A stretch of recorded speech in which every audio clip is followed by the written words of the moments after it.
to go actually live and begin. And so we're live now, guys. So a few people that know can see us now, but just click on comments to the right side of the screen, and hopefully we'll see some comments popping up here in a little bit. In the meantime, I've got to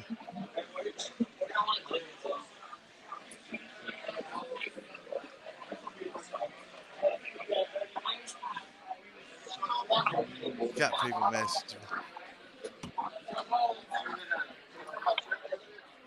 All right, let's see. It takes a minute. Wow, this is a little longer than usual. All right, here we go. All right, so this is Philbilly Moonshine page. I'll share that link with you.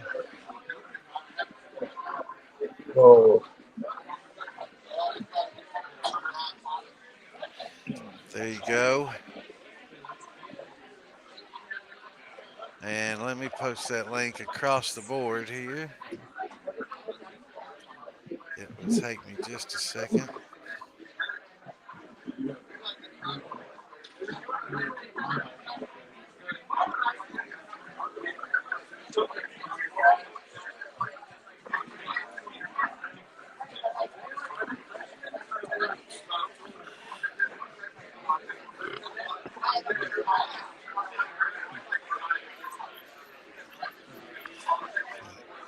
Several pages I have to post it on, so it'll take a sec.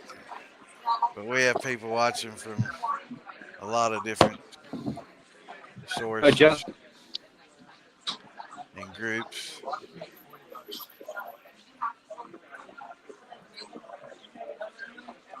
All right, there we go. Carolina whiskey, bro. All right.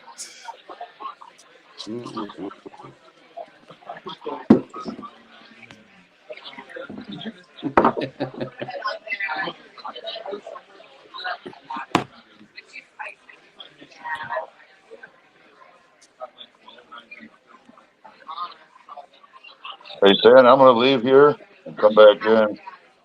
I got it in my Why? tablet. Huh? I got it in my tablet. Okay. What's up? I'm All actually doing a podcast Discovery Channel. It's all good. Help yourself.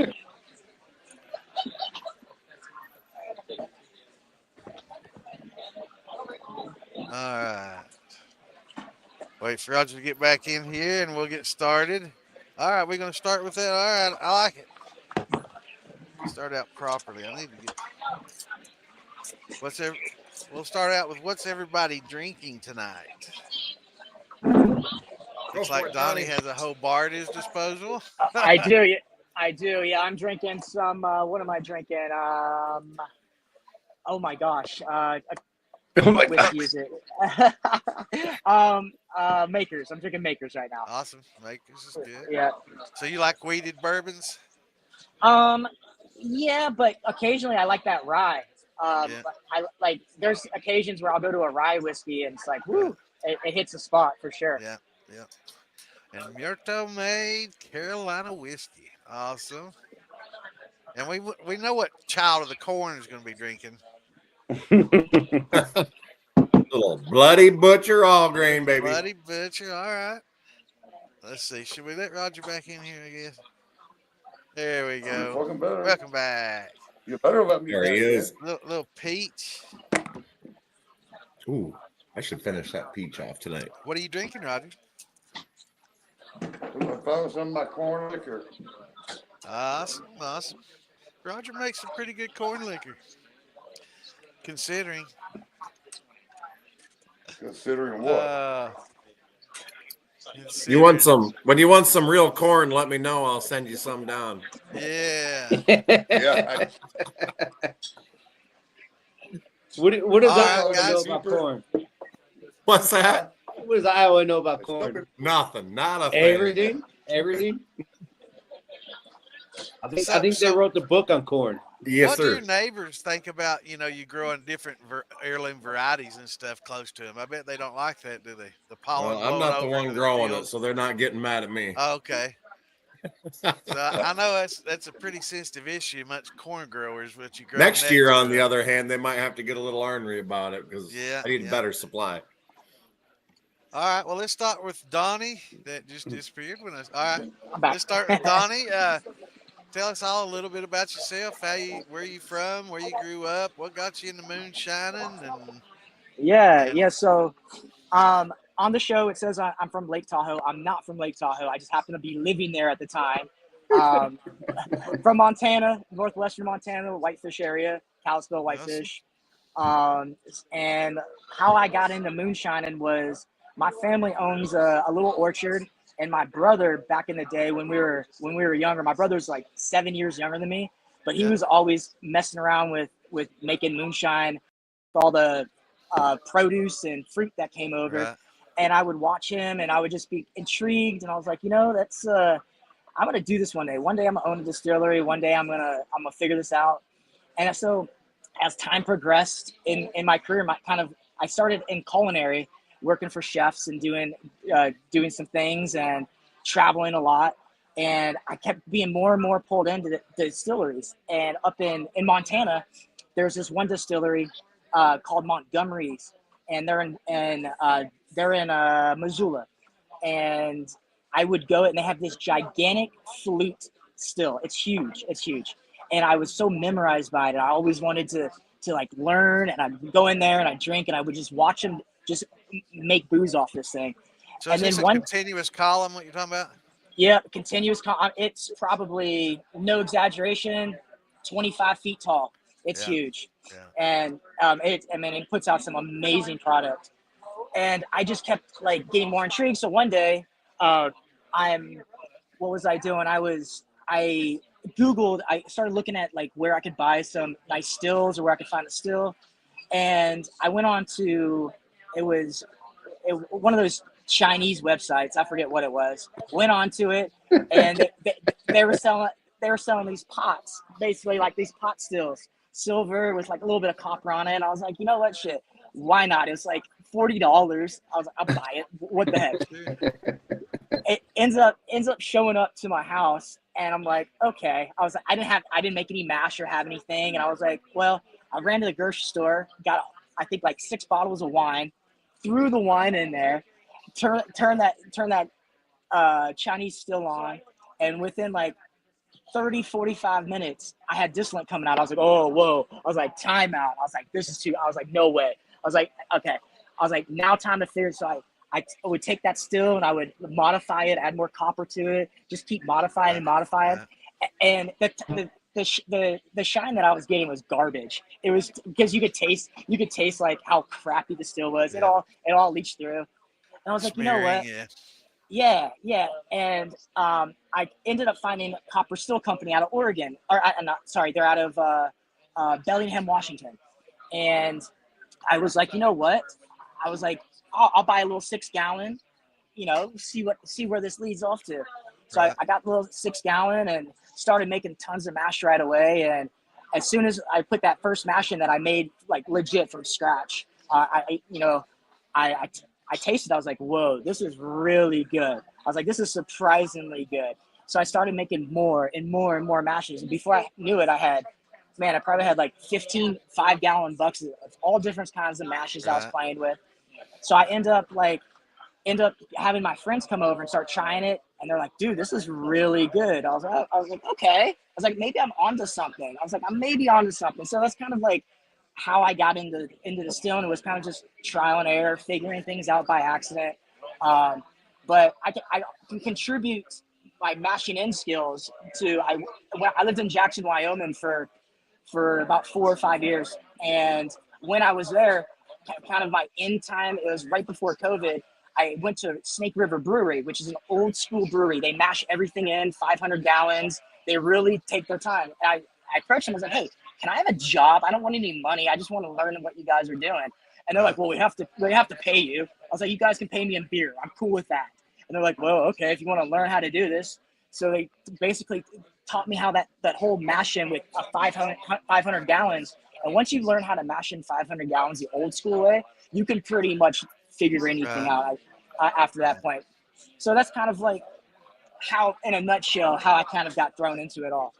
Right. Yeah. I tell a lot of the beginners pretty much the same thing. You want to learn how to make, grains, learn beer making and just cut the hops, and you want to learn to make brandy, learn wine making, and then learn to distill, because that's basically what you're doing is making Yep. beers and wines and distilling them, so master those two and you can take it forward from there. Now, before the show started, we also were talking about some of your culinary arts, and you've worked with some Michelin chefs. Tell us a little bit about that, where you've Yeah. worked, and Yeah, so my first real experience with a Michelin star chef was actually Anthony Bourdain. So when I was in culinary wow, school, yeah, it was an amazing opportunity. I'm literally, I'm out, across from the CIA. There used to be this little bar, and everybody used to go to this little bar and like get their drink and everything. So one random day, I think I was like, I don't remember, like maybe my second year at the CIA.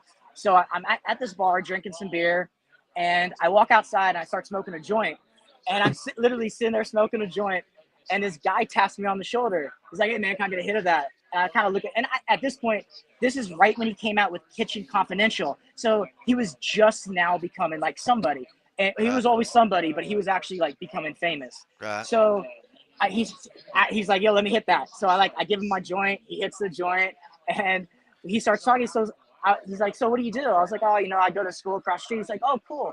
And he doesn't tell. He kind of just introduces. He's like, "My name's Tony. Nice to meet you." I was like, "Oh, great." He's like, "Maybe I'll see you around." Cool.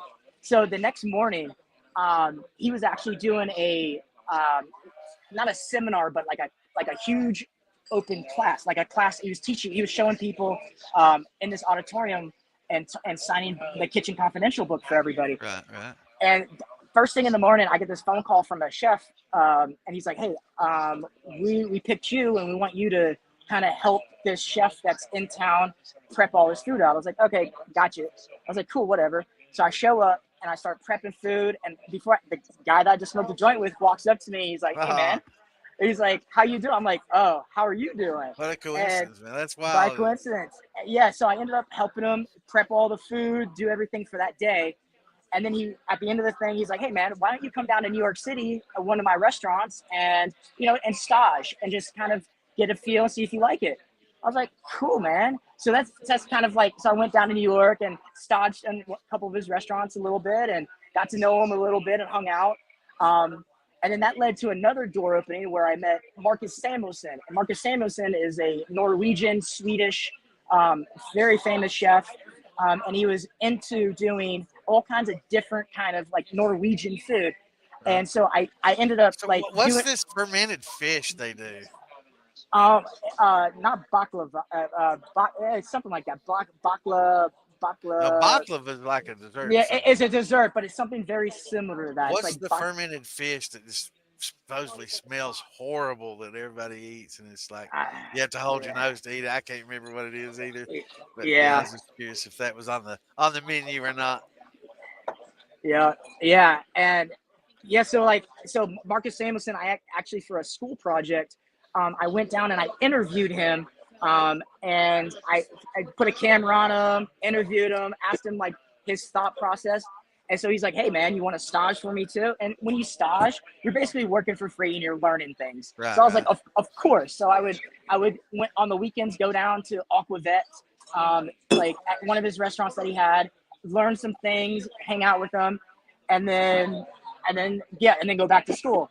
So it's like an Um, apprenticeship kind of thing. yeah, exactly. So why I finished school up, I do all that stuff, and I ended up in Colorado, and at the time I was dating this girl and she was from Florida, and she was like, "You know what, like I want to move back to Florida," and I was like, "Ugh." It's like, "Well, I'll give it 2 years." I was like, "I'll give it 2 years, we'll see what happens." So we end up going down to Tampa, and I end up going to Roy Yamaguchi, and working at Roy Yamaguchi's restaurant.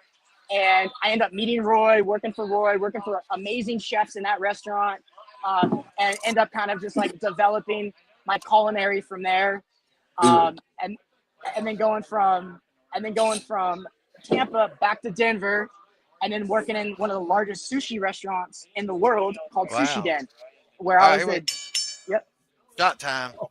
But go ahead, keep going. We're going to take a drink. So a sushi place. That's the name of Yes. it. Yeah, at Sushi Den. So yeah, I ended up working at the Sushi Den, being the day-to-day operations manager for 2 years. Sold my soul, literally sold my soul to this company, and learned everything I could. Then left there, opened up a couple restaurants there, and then I was over it. I was over the restaurant industry, and this was 2000 mid 2000s. So at that point, I was ready just to move on and kind of get out of the restaurant game. So that's kind of like in a nutshell of the chefs, but there's a whole lot in between. Right. Awesome. Now, when you were on the show, did you think you had the advantage over everybody else because of your cooking skills? I had, to be honest, the show told me, they called me up and they were like, okay, you have 2 weeks. In 2 weeks, we're going to bring you out. We have these couple ideas that we think you'll be a good fit for, blah, blah, blah. I was like, okay, cool. So and the date they gave me, I ended up taking off of work for that date. And literally the next day they called me and they're like, hey, we need you here tomorrow. And I laughed at them. I was like, yeah, right. I was like, there's no way that's happened. I was like, first off, I was like, I have to take the red eye. You guys have to figure this out. I got to be it. And then they're like, we'll figure it out. As long as if you go to the airport, we'll get you here. So I get to the airport and I have still no idea like what I'm making, what I'm doing. And I show up on set and I see these two guys and I'm like, what in the world? And Justin has his smoked meat. John has, and I'm like, what is going on right now? So they pull me off to the side and they're like, so what'd you bring? I was like, what are you talking about? What did I bring? I have no idea what you guys are talking about. I was like, I don't even know what I'm making. And they're like, oh, so they give me a piece of paper and it gives me the 3 things that we're supposed to do: the appetizer, the entree, and dessert. And at this point, I'm just like, what in the hell am I gonna do? I mean, that's a nightmare, isn't it? And but that being said, is I thrive under pressure. So like I'm very cool, calm, and collected when like shit hits the fan. But then I'm seeing Justin with his meat, and I'm just like, what am I gonna do? And John with it, and he had meat. So I was like, you know what? Let's throw everybody a curveball. And I've never, ever done what I did. I was like, you know what? Let's do something seafood. Let's do a bouillabaisse. Let's do a Cajun bouillabaisse. Right. And I was like, the worst that will happen is I'll be able to pull some flavors. I'll be able to like blend some shit at the end of the day, figure this out. But I actually had no idea how good it was actually going to turn out when I threw it on the still. And I was actually lucky getting that column still. That actually helped me out, because I think if any other way, it would have been, I don't think I would have pulled those flavors correct. Right. Yeah. I pulled the flavors out quick. I was the first one done, probably an hour ahead of you guys, and just waited around until they finished. And then it was like, okay, game on, let's do this. Yeah, I'll admit, when I first saw you taking the bouillabaisse angle, I'm like, wow. I mean, fish and alcohol, that's not something that's outside the box that holds the box. It's like, man, that's going to be different. It'd be interesting.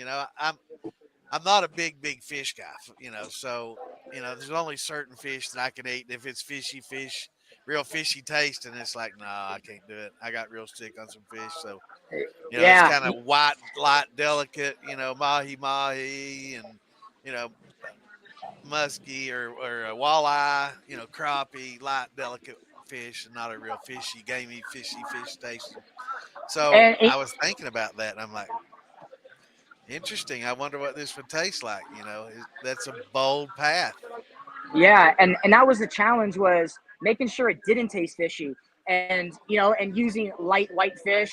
Right. And I like the whole time I'm going, oh man, like this can turn out really, really, really bad. Like this could go, but in my mind, it was in Montana, we drink a lot of Caesars, so we use a lot of Clamato, and so Caesars and red beers. So in my mind, I was like, let me try to replicate something like Clamato in a way, but in an alcohol form. And so that's kind of like in my mindset, I was trying to like do that. So I guess you're a fan of the show and you've watched the show before. Did you see Bruiser and his Crawdad episode, or did I you think did. any about that? No, I that was was like, Big Chuck. That was Big Chuck. was it Big Big Chuck. Big Chuck? Yeah, Big Chuck that did the. That's right, Big Chuck that did the. Did you Yeah, think about that a little bit? and I went, and it was funny because I and I wanted to see if anybody or any. I saw some chicken in us still. I saw some things. I was like, either I Right. was gonna do this. This was my thing. I was either gonna do a like a fried chicken with pickle and bread, like that kind of like taste.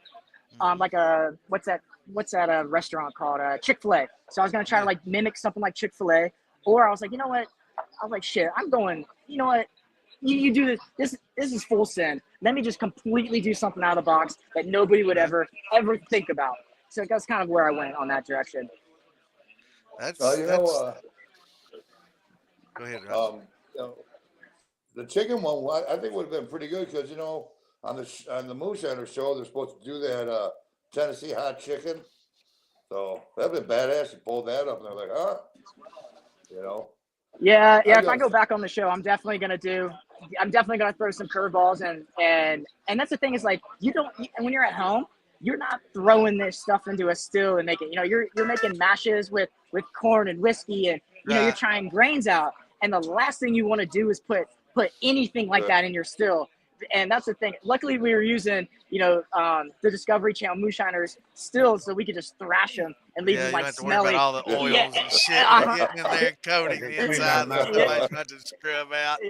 Exactly. Well, I was telling Justin when I talked to him the last time, it's like, thanks a lot because we're admins and we have to answer questions and help people in these groups. And they're always coming up with, just the wildest things. Can I do this? Can I use this? Have you ever heard this being used? And it's like, no, I've never heard of brisket being used or pulled pork or bouillabaisse. And now it's like, well, they did it, so can I, so they're going to be thinking of even more things outside the box. And, I'm gonna try the brisket. It's I really tough. am. I gotta try it. I love brisket. If I could get it to where it tastes like a brisket in a jar, I'll be thrilled. Yeah, that'd be awesome. Drink a little potato moonshine or, little potato vodka. Nobody Go on with wants it. Have your meat potatoes moonshine. right there, man. Nobody. We want what? Nobody wants meat Nobody wants moonshine. what? Trust me. Trust me. So there's you gotta be a don't market think it's out there quite for as someone. good as what they learn. He had great Bloody Mary, I think. So you had a chance, John. You had a chance to drink everybody's. What were your thoughts on all the different main courses? I'll let you know. Not only did I drink mine, but I drank Justin's. I also drank Donnie's. I mean, like we all were drinking each other's all damn day, so we had a good time. Period. But I'll let you know. I luckily they let me know at least a week before that what a challenge I was about to have. So I mean, like, I was able to sit up there. I set up 2 stills in my house, and I was pumping out a meat course for maybe about a week. My wife saw 2 stills running for about a week. And, I mean, I did everything from pizza. I did beef stew. I also did, I mean, I couldn't even imagine. I did charcuterie board at one point in time. And I mean, like, it was crazy. The only thing that I ended up on was the pulled pork. So I'll let you know the fact that, like, when Justin showed up and he goes, yo, I got brisket. I'm like, damn it, I never tried that. I was like, I never tried the brisket. I was like, I never tried the brisket. And I was like, and because the one thing that I settled on being a Carolina boy was pulled pork. Right. Yeah. You mentioned Carolina boy. Let's get a little bit of your history. That's everywhere. What got you started and what got you interested in your first setup and what you got going. Well, I mean, actually, I'm Detroit born and raised. Okay. And I'll let you know that was one thing. I came down here in 2007, probably about like early 20s. And it like, listen, if you've been to Detroit, you understand you got to leave, especially if it's not where your calling is.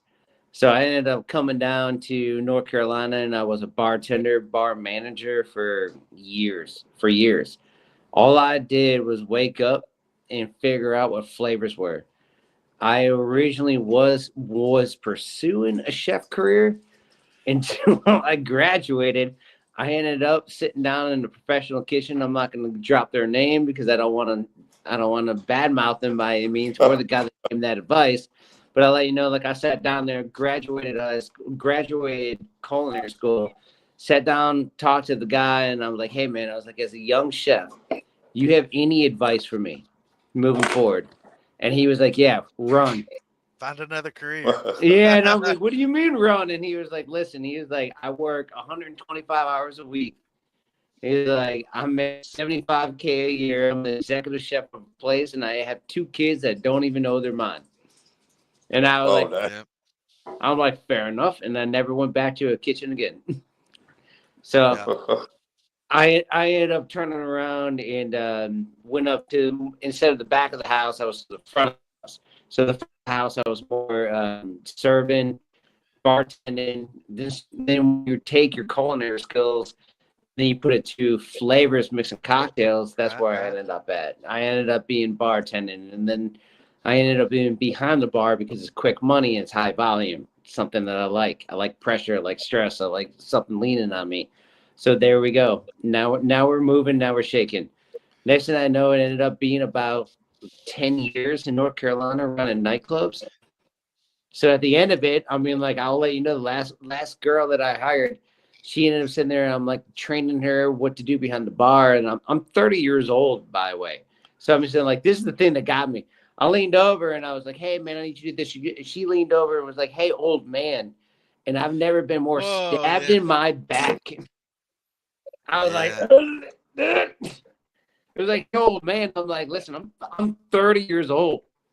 And so then I had to figure out something to do because obviously a nightclub perspective, you got an expiration date, if that makes sense. Yeah. So what I did is I started figuring out what I could do with extra time. And I was actually, since I'm from Detroit, they just made pot legal up there. So I ended up growing pot for the greater part of about 5 years. And then I was up there, and I thought that was going to be like, the know-all, say-all. But, so in Michigan, they do like the caretaker thing that you at that provide. time, they were the caretaker, and I was a caretaker for 5 patients. So does everybody get 5 or? That's what. No. Right now it's recreational. Well, I mean, then, not now. I know it's changed a lot, but it used to. Yeah. No. Back then we were allowed 5 patients. So 5 patients were 7 plants a person. Right. So when I was up there, we were doing decent, and then I ended up using that money to start my distillery in North Carolina. So I mean, it ended up being like when I was able to open my own distillery. Now you start moving in, and then you start realizing how much legal booze sucks. Right. Because the difference between corn liquor and moonshine is you pay taxes, corn liquor. Yeah. So a lot of people don't know, and so as a professional distiller side, I mean, like, I've been chasing these taxes for years, and it sucks. It sucks. Okay. Yeah. So and like it's based on proof, right? Yeah, they're all based on proof. But I ended up coming up, and like I started my distillery in Charlotte, and then luckily and fortunate enough for me is that I had for me being strong-willed, I had 4 jobs, and my wife ended up being bigger supportive of the company than I was. So we ended up pushing it over the threshold. So, we kept going, and now we actually have 2 distilleries. So we got 2 of them sitting in Charlotte. We got 1 in downtown Mooresville, which is Race City. So, I mean, like, if you ever thought about any NASCAR person, if you ever heard of... Go ahead and plug them on here, man. Name them and plug them. Post your links. If you got any links, post them. I will, but like, so downtown Mooresville just celebrated their 151 years as a city. They also do, like, have you ever been to Hollywood? They have the Hollywood Walk of Fame. Right. Yeah. Downtown Mooresville, we got the NASCAR Hall of Fame. Cool. So every year in October, we induct a new star that ends up coming back through, and it is a NASCAR driver. If you could throw Well, that's a awesome. rock from our place, I will let you know the crazy shit these people are coming up with in these buildings is bonkers to me, man. I mean, it's the same thing that we're doing down here with distilling and making meat moonshine. But I'm saying, like, Yeah. you turn around, like Yeah. they're sitting there doing air induction into a turbocharger that goes in. It's crazy to me, but I'm saying, like, luckily for me, that like one of my distilleries sits on Main Street in downtown Mooresville. So when you're driving through Race City, USA, I got a big marquee that's hanging outside of it and a 55 Yeah. gallon still on Main Street. And Awesome. we're making booze on Main Street. So I couldn't be happier about That's awesome. that position. How So far That's is pretty that from Kannapolis, John? Kannapolis, you're looking like 10, 15 minutes. Yeah, that's so like Dale Earnhardt, man. Oh yeah, well, listen, I'll let you know. Well, Junior, you know, he's been around a couple times. I'm not gonna sit there and say anything, but I'm saying like Kannapolis is his city, Yeah. but I'll let you know Morrisville is his playground. So, you know, I mean, Badass. just gonna say that, you know, maybe we cross paths in a couple drinks a couple times, and more times than you would like to admit. Yeah. Oh yeah. So if any of you guys have any distilleries or any business, anything you got going on that you want to promote on here, you know, post links, post your pages, anything that you have that you want to share, you know, post that up and we can get that out there. Yeah, that's Murto May. Is that I'll let is you know. that the proper pronunciation, Murto or Murto or? Listen, I'm a fourth generation Detroiter. You can't like come up with any kind of term. It's Murto. Like when you see it, it's Murto. It's just Murto. There ain't Murto. nothing fancy about it. There's no like emphasis or like twang on it. It's just Murto. Yeah. We're set up there, but we actually at both distilleries, we actually do vodka. I do gin. I do a Banana Foster's rum, and then I also have this whiskey that we just launched last week. And then coming up in the next week or two, we're actually going to have a single barrel, which is going to be a heavily weeded bourbon. Cool. And then I'm also going to I do like weed. I'm going to do a double cast where I'm going to do amberana wood, so it's going to add like some cinnamon tones to Right, this. right. So I'm saying That's like awesome. we're going to have like 3 or 4 different SKUs coming up So you're here. gonna like finish with the Amberana? Yep. Yeah. So I mean, like that was our whole thing. Like I'm also part of DANK, which is the Distillers Association in North Carolina. So I Okay. sit on the board for them, and I'll let you know that like North Carolina before about 5 years ago, they used to be prohibition laws, and then Right. that was it.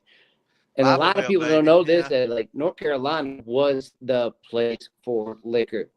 And I'm Yeah. like, when you're talking about moonshine and you're talking Yeah. about liquor, you're talking about North Carolina. Well, it's Yeah. Oh it's yeah. Bible Yeah. Belt. It's a lot like a lot of Eastern Kentucky was, West Virginia, Yeah. Virginia. It's right in the middle of the Bible Belt. I grew up in a dry county that you couldn't even buy alcohol. We drove to bootleggers. You know, as a kid, I was riding my pedaling up to the bootleggers on my What? bicycle to get my booze. You know. Well, I don't My mean to get county. confrontational, My but I'll county. let you know there's something, sir. Kentucky is one thing, but North Carolina made more liquor than Kentucky did. Kentucky Now or came then? Kentucky came on, Yeah, and I don't they know ended up about when they now. came in, when Kentucky came on, they ended up cracking down so much that they had to make it legal. So North Carolina ended up being so illegal that we were pumping so much gallons up the coast that's why I Yeah, saw it. it was too corrupt to legalize it. There was too much money being made under the table to make it Absolutely. legal, and Kentucky had a lot of the established distilleries already that were legal, you know, legal distilleries, and they had their hands in all the politicians' here's pockets, which you know kept a lot of shining heavily enforced. You know, even when I was growing up as a kid, you know, they would come around to the grocery stores in town and in the county and get a list of all the sugar and all the cornmeal and corn that was being sold and, you know, to keep control of it, you know, because Right. that was the source. We didn't have Amazon. We didn't travel great distances. We relied on all the little stores, and it was good business for them. They sold a lot of sugar in a lot of those little township stores and little grocery stores. But and I just like to thank the South anyways, because I think the South kept the North drunk, by the way. oh So yeah, I'm saying we they kept all them need to fed thank too. us Yeah. 100%. We kept them fed and we kept them drunk, and Yeah. we'd send them the raw goods, and they'd send us a machine back for it. Yeah. You know what? Talking about dry counties, my county's been dry for, like I said, I think 70 years. We finally went wet this year.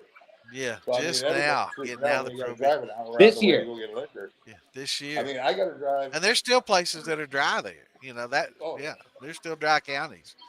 Yeah, it's crazy. In some areas, it's just like the town seat. The county But seat is the only place you can get it. but Nowhere wait, else in the county. are you sitting in a bar though? Me? I am. You're in a bar? Yeah. So they went wet this year and you're sitting in a bar? Oh no, he's at home. No, I'm sitting at home right now. That is Oh, bar. fair I enough. was on my personal bar.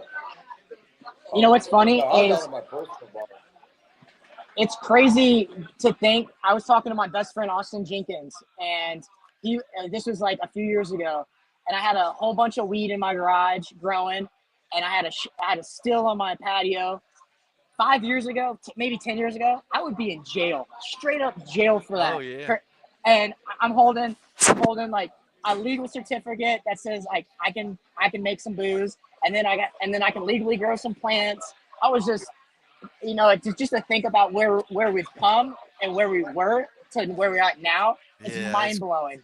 Yeah, if you could have told me 30 years ago, I'd be openly talking about growing weed and making my own shine and stuff like that. It'd be like, hell no. First of all, my job wouldn't allow it until I got semi-retired. Now I'm retired, so I don't really give a shit anymore. But they'd pull my license if they knew all that. But now I don't care. What Yeah, happened and to it's you, funny. Roger? Well, it's funny because like I worked for the government. Well, I worked for like high up in the government when the show was being produced, which was crazy. And it was definitely one of those things where it was like, you know what? Like you guys gave me a certificate, like I can do this. So yeah, it's pretty awesome to be able to do what we're able to do right now and Yeah. and not go to jail essentially. Yeah, it's times have definitely changed. I mean, we were talking about it earlier. I remember who I was talking to, one of the viewers about, just this last year, you could go to Home Depot and buy Vever steels. They were selling them cheap as dirt on Black Friday, $150 for the, 18.5-gallon football steels. And it's like, you can go to Home Depot and get this stuff, so it's so much more accepted now. And I think it's another one of those things that's going to be like marijuana. It's Which going it to be should illegal be. federally, but a lot of states are going to, permit it. And then the next thing you know, they're going to make it legally nationally, just like they're going to end up doing marijuana. Well, I think that'll happen. Actually, I think that'll happen under Trump, maybe both. No, I'll tell you, it should be because alcohol, marijuana, and everything should be legalized. Absolutely. I'm saying, like, I'm sorry. If you I'm can saying, if legally it's a make craft beer, hobby, because the other thing is too is like, I hate to break this to the rest of the world, but I mean, like, they're doing it anyways. right? So the thing is, Right. the reason why the government didn't want to approve it is because they couldn't approve it because they couldn't tax it. And the Right. best part about Trump, and I mean, like, hey, this might execute me recently, but I mean, like, the reason why they didn't legalize it because they couldn't tax it. Because if somebody had a backyard, they had dirt, or if they had some copper and a knowledge, if they had a stainless steel pot and a little bit of a worm, they too could manufacture and do Right. something that they love. And the way I see it, it's part of the life, liberty, and pursuit of happiness. There's no Correct. victim in me making my own alcohol. Now Correct. I can understand, if I make it a hobby, and if I decide to sell some, you can do a hobby and you can sell stuff in your hobby and just declare it on your taxes, pay your taxes on it, and it should be fine. Just like any other hobby that you can make money on. That's my thoughts. You can brew beer legally. Yeah. Why can't Right. you Make wine. brew moonshine legally? I mean, Yeah. it's just stupid. Yeah. It's all about money. Yeah, You know, we were finally talking do. about earlier, the tax is based on proof. That's why the tax on beer and wine is nothing. You know, is they don't care about it because it's very low. You know, we're talking 6, 8, 10%. You know, so there's no taxes to be made. But when you talk about 100 proof, there's that's 10 times more than than a than a wine or something like that. So there's a lot more taxes involved, and they want it. They say, oh, it's about safety. It's not about safety. They don't care about your safety at all. Well, It's about the Benjamins. That's what it's all about. Well, I'll tell you from the legal side of it is 4 years ago when Trump was actually in office, when he was sitting up there, he cut federal excise tax by 80% for small distillers. And a lot of people don't know that. Like a lot of people said up there, I mean, like they're like, yeah, like he's up there and he's screaming all this. I'm like, I don't care what he does. I've employed a lot of people in my life as being a manager. Not every one of them agreed with what their decision was, but I'll let you know that man cut taxes by And 80%. it wasn't just taxes to the rich, like they want to make everybody believe, oh, you just cut taxes for the rich people. No, he cut taxes for everybody.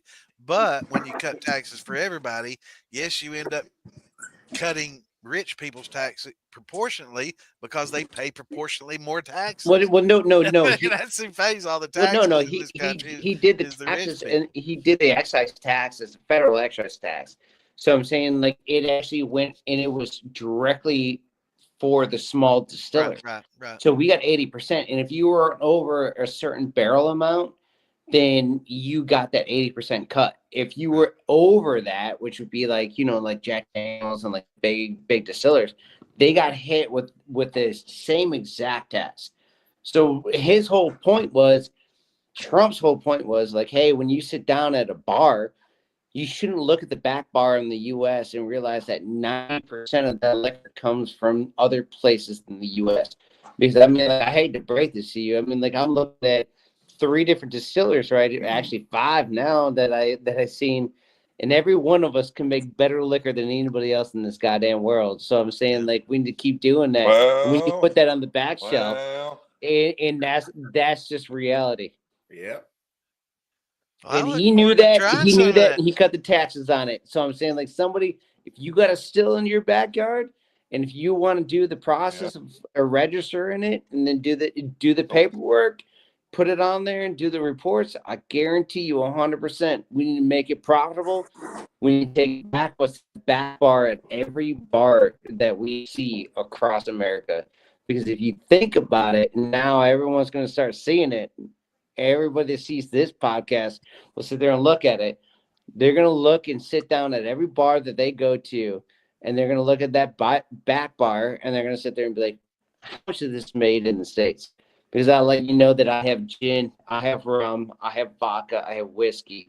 In every one of those, we can do better than anybody else in the world. Right. There's been a lot of big distilleries get bought out, and that's Jim Beam's gone. A lot of Jim food industry Beam's as gone. well getting bought out, and Jim Beam is owned by the Japanese now. Yeah, it's crazy. Really?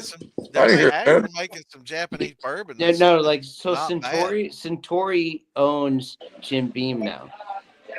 A lot of people don't even know that. So like Suntory it was a Japanese company that would buy all Jim Beam's barrels. They send them overseas, and they would do their finishing techniques on it, and then they would sell the Japanese barrels and bottles for $200-$300. And the next thing you know, they made so much money doing that, they came back and bought Jim Beam.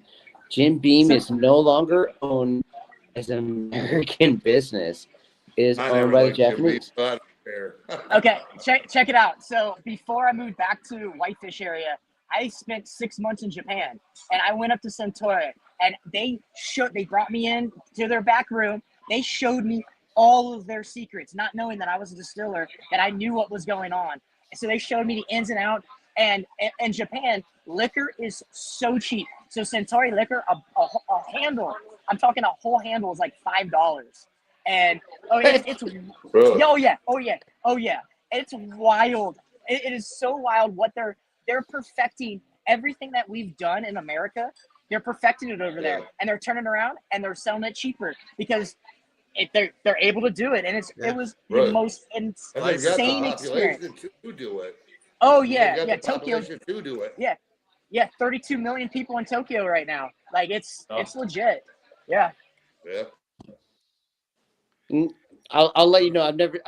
But this should tell you something. You know, the only thing that they did over there, they relieved the taxes on it. They made sure that the people that were producing things weren't penalized for having their own business. You know, I mean, I'm literally penalized right now for having my own business, producing my own product, producing what they call a sin tax, which I've heard from numerous being people. married on your taxes. A sin tax? There's all kinds of. That's a sin tax. That's a sin tax. Don't be married. Yeah. Don't be married. I'm saying like. I'm like I told my wife all the time. I'm like, my soapbox is literally mobile at this point. I have it in my pocket. I can pop it out at any point in time. Man. That's part of sales. You're in business. You got to be able to talk it, man. Yeah. Well, no, it's not the selling aspect. It's the tax aspect of it. So I'm the first person to complain about it because I don't understand at the end of the year why I owe more than I've ever made. You know what I mean? I do, but at the same time, I look forward to the day that I have to pay millions in taxes. No, you don't, because I'll tell you this right now. Tens of millions that aren't.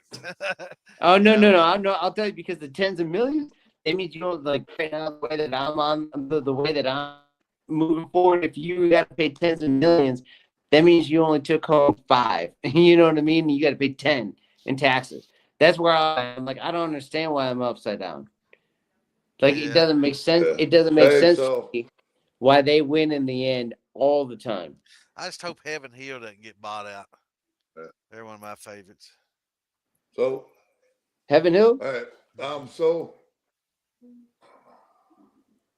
and all that they do, they have a lot. Well, I'll let you know a couple of the big distilleries. I mean, like, I was up at the Bourbon Country, 2 months ago? And I'll let you know, every one of them have double production because the world wants American whiskey. Yeah. Not only do they want American whiskey, but it's such a demand that there is wait lists. You got people sitting there in line outside liquor stores waiting for whiskey. So I mean, there's a demand for it. But I'll let you know, like. So have you done much sour mashing yet? Y'all done much sour mashing? No. Not done any? So, no, I mean, like, Donnie, you like doing fruits and fruits mostly, or grains? No. Mainly what I do in my distillery, and I'll kind of let it sit up here. I'll more too, because Justin's the more experimental guy that's sitting up there. I mean, I know Donnie's all food. I mean, like, I got the privilege of going and having a 14-course meal with you in Asheville before it got wiped off by Hurricane Helene. Yeah. I mean, like, him and I ended up having a fucking great meal, and I'll cheers to you on that, my friend. So I'll definitely cheers you on that one. For this? Y'all filmed for this last year? It was in June. So it ended up being where I've never been somewhere where it ended up being distillers, but I'll let you know, Donnie showed up with a hit list, not of distilleries, but of restaurants. Yeah, like, he had restaurants. I mean, like, we were filming and he sat up there, and I mean, like, we're sitting there we're doing runs on the show, and then we're trying each other's booze at about like 150, 170 proof. And Donnie's sitting out there being like, so anyways, there's this restaurant like in Asheville, probably about 45 minutes away. And I'm like, all right. I was like, I'm down. I mean, like, I've been a big foodie my whole entire life, obviously. Yeah. So like, we sat up there, and like, him and I ended up hopping in my truck, man. We went and had a great meal together. And I'll let you know, Asheville's got some food scene that I hope will come back. But but it's definitely something. But the show doesn't show a lot I mean, they actually showed that maybe him and I had a little tough.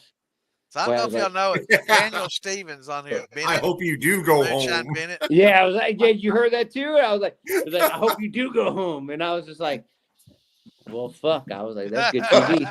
That's good TV. Oh, okay. This is getting serious. Yeah. Yeah, but they don't show him and I at dinner being like, I hope we don't have to go home. I was like, we had a lot of good food. I'm telling you, Asheville, this whole Western North Carolina, man. I mean, like, if you're looking for food, you ain't gonna lose. Lexington, where I'm from, is a pretty good place. Where I live, I should say, is a pretty good place for food. There's a lot of new places. Oh wait, you're okay. So if you're Lexington, I mean, like, you're 100%. You're Buffalo Trace all day.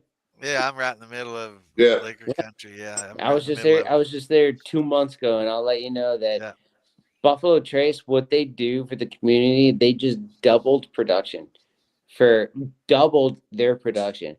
Yeah. So now you're sitting there telling me that within 4 or 5 years is that the market is going to be flooded with bourbon. So instead of $50, $100 bottles, you're going to find $20, $30 bottles. It's crazy to me. That's good. Yeah. That's good. Now, I don't think you all were. How many different crews were you all there with? How many different shows filmed at the same time? 3 different shows. So you had like 9 people total. 3 to 5. Yeah. So, hey, Justin, Daniel take Stevens your mic off in the comments. If you see Daniel commenting, which he does a little bit, that's Moonshine Bennett, and he was there. I guess he was there June 7th through the 18th, and we're kind of waiting for his episode to be aired so we can get him on here and interview him. We might bring Bennett on. Yeah, we might. If Bean allows it, we'll have to ask we haven't Bean decided yet. We'll have to have a long talk but with him. He's a big part of the community here and does a lot. Yeah. Bennett's a good guy. So we asked Justin last time he was on the show, if he had any future ideas, outside the box, just something that's going to wow everybody. What was your response, Justin? I haven't found anything yet that just blows me off the map. So I got to keep digging into that. Yeah. Robbie or Donnie, do you have any out of the box? Justin, your microphone, I can barely hear you, brother. Out of the box, what kind of stuff out of the box? Just out of the ordinary, different trending, You done the seafood? Oh, you done the seafood yeah. run? Just something that's going to wow everybody. I mean, if you could do anything, what would you try? If I could do anything, what I would do is I'd take off mezcal, and I would do a flip off of mezcal. Take the mezcal, but add some kind of crazy twist to it, to where it's almost basically. I love mezcal. I love the smokiness, the flavor of it, and I've tried so many different ones. But I think there's a market for a lighter, non-smoky mezcal. Something that's super smooth, almost like a tequila base, but I mean, you figure out a good mezcal, something like a mezcal, I think is where I want to kind of dabble in and start messing around, stuff like that. I'm going to turn your mic up a little bit, Justin, if I can. Which way, Donnie? Heard, brother. There we go. I ended up just. Is that any better? Yeah. I'm in Western North Carolina right now. Yeah, but Tuesday, I got a big shipment of a really good smoky, not mezcal, but I'm saying like you actually have like in a smoky agave blanco coming in house. So we're gonna have like a very, very mild one, and I will be happy to send you a bottle like immediately. Yeah, I'd like to try it. I definitely. I'll have to give you my address. We're gonna do liquor reviews on here too. So yeah, that's what I was going to do. I just put a post up about it today. Bad Santa and I wanted to get into liquor reviews. Honest, true,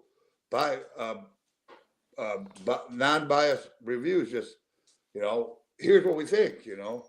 Love us, hate us, but we're going to give you the hard facts. You know, you might think like I'm my worst critic. If I don't like it, my liquor No, don't You I'm go should I'm in be. his the worst Yep. liquor critic. room. I mean, I am the worst critic. That's because I'm I honest. probably dumped out 500 gallons of liquor because I don't like it. Or well, I Oh, ran it as a neutral spirit, but oh, I'm just I, that I, way. If I don't like it, nobody else is gonna try it. I made a mistake and Yeah. I ran turbo yeast one time. And I ooh, thought and wait, now ooh. listen. Wait, listen now. Here's the story. Okay, okay. I just I'll got get into you, running fellow liquor. Detroit. I'll get you, fellow Detroit. I just got into running liquor. And I thought I got rid of it all. And I took a quart from my brother. What happened? He loves his bourbon, and I had aged this, and I had him try it. It was a 3 grain, and he said,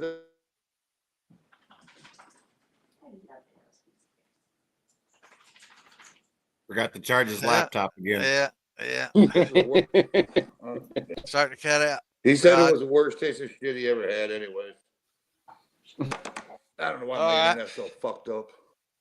But yeah, I Yes. mean, You gotta have to get that Wi-Fi extender, man, to run that hardwire. yeah. I mean, I'm right next to the router. I mean, it's just right there, right behind my I mean, papaya tree. All right, then run the wire. That's what I did. I got a question. I got a question for Justin. I'm saying first of all, I'm saying like, sorry, I'm like, I don't mean to get like real close like this because I'm on my phone right now. So I'm like looking at it, but it looks like you got a big old beard and that's growing out. So I'm saying like, first of all, congratulations on the beard. It looks good. It Thanks, looks brother. good. Yeah. Second of all, I got a question for you. Did the show do anything for you? I mean, like I know that you being master distiller, they reach out at all? Did they get do anything? I mean, like As we far made as like the show itself, yeah, like well, no, I'm saying like not only the show, but I mean like obviously you're gonna get like, I mean like this great podcast that we're on right now. I mean like, Yeah, they pay Well, me and Roger we're gonna big start bucks to doing. do this, man. oh, well, they paid us big bucks to be on the show too, so we yeah. understand. We Yeah, understand. I got to yeah, borrow yeah. from No, Santa to pay y'all. Okay, I got to borrow from there Santa to pay hasn't there y'all. hasn't been a whole lot. I mean, like some newspapers. I got to go to radio station the other morning and did a morning show with them. I think next week I got one of the TV stations. We're gonna go do like a morning like piece with them, and so far that's really about all it is.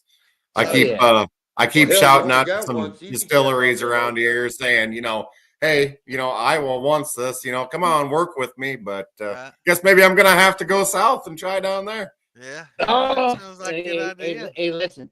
I'll let you know the door's you. wide open up. The door's wide open up down here. But the other Attaboy. thing is serious. Like, listen, I've never. I mean, like, I'm gonna let everybody Hey, know on this call, and I'm saying like, Donnie, don't hate me on this. I'm like, don't hate me on this. But if there's one person that should have won that damn show, it was him. I mean, not only that, I mean, like when I was sitting up there and like I was in the middle of both these guys when we were competing, but I mean, like we're going back and forth, and they're like, we need a high proof fruit salad moonshine. I gave them 120 proof, and then next thing I know, they were like, "Woo! You could have killed me. You could have killed me." And I'm like, "All right." Justin was like leaned over. He goes, "They like it in the 90s," and I'm like, "How the hell do you know that?" And he was like, "I've seen every episode 5 times." He goes, not only have I seen every episode 5 times, he's like, I um, know exactly the judge's taste profile. What they want, what they need. He showed up. He showed up from like literally the what? I mean, like it's a 3-course meal.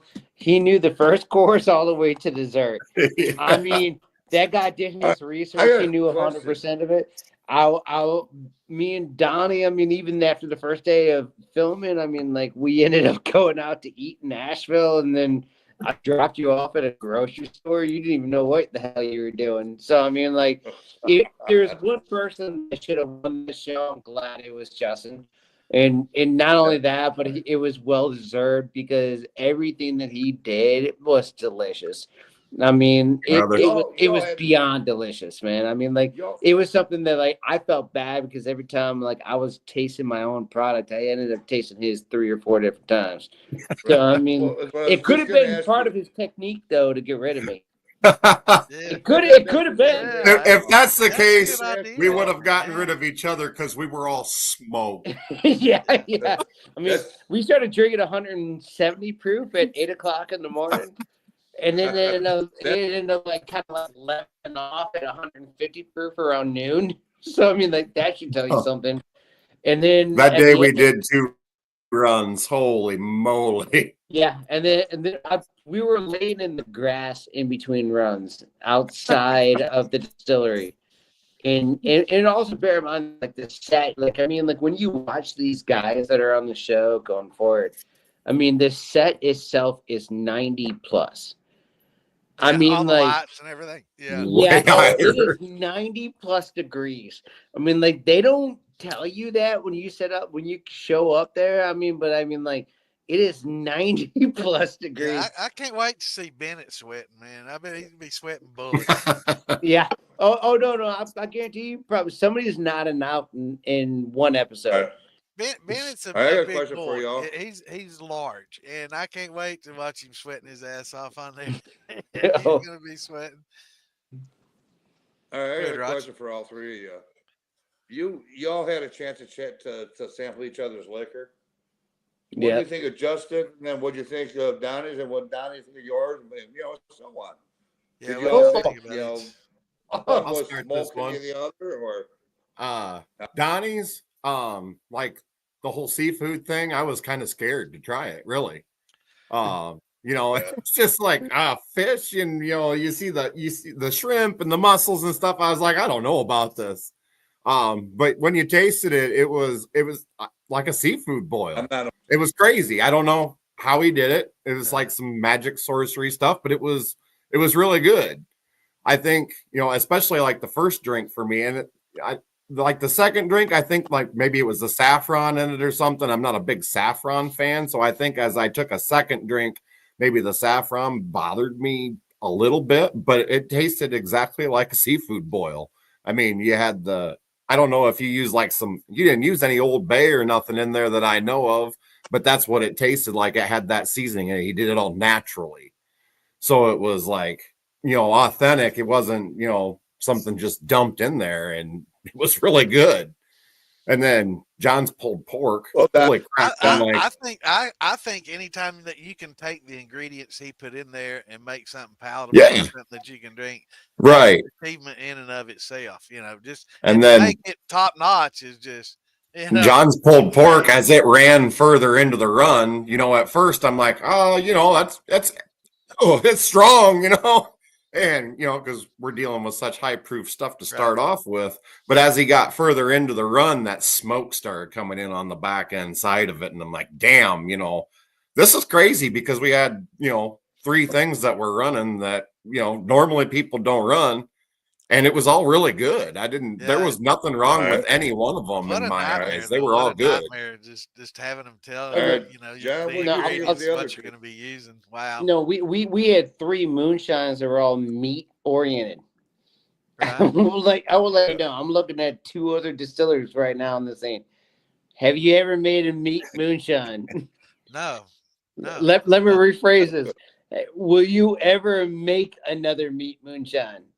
I'm gonna try it. I will try it. Do that again. I would.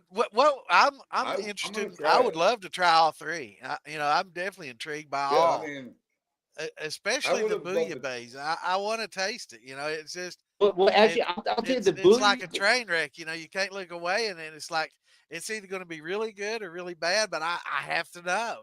It's something I want to try it. Well, And I'm Donnie, I'll tell you, man. Like this guy, I mean, the first day that we showed up there, I mean, like when they dumped him off the fucking plane, I mean, like me and Justin were definitely more prepared. He got off the plane. He said, I'll be right back. He looked at me. You could see him just like red eyes. He was like, listen, I'm West Coast. I got 3 hours of sleep. I'm here right now. What do you want me to do? And This guy showed up, and I've never seen a guy be more competitive in my entire life. I mean, the show doesn't show that not only the first battle that we had, they put a red liquid in front of all three of us.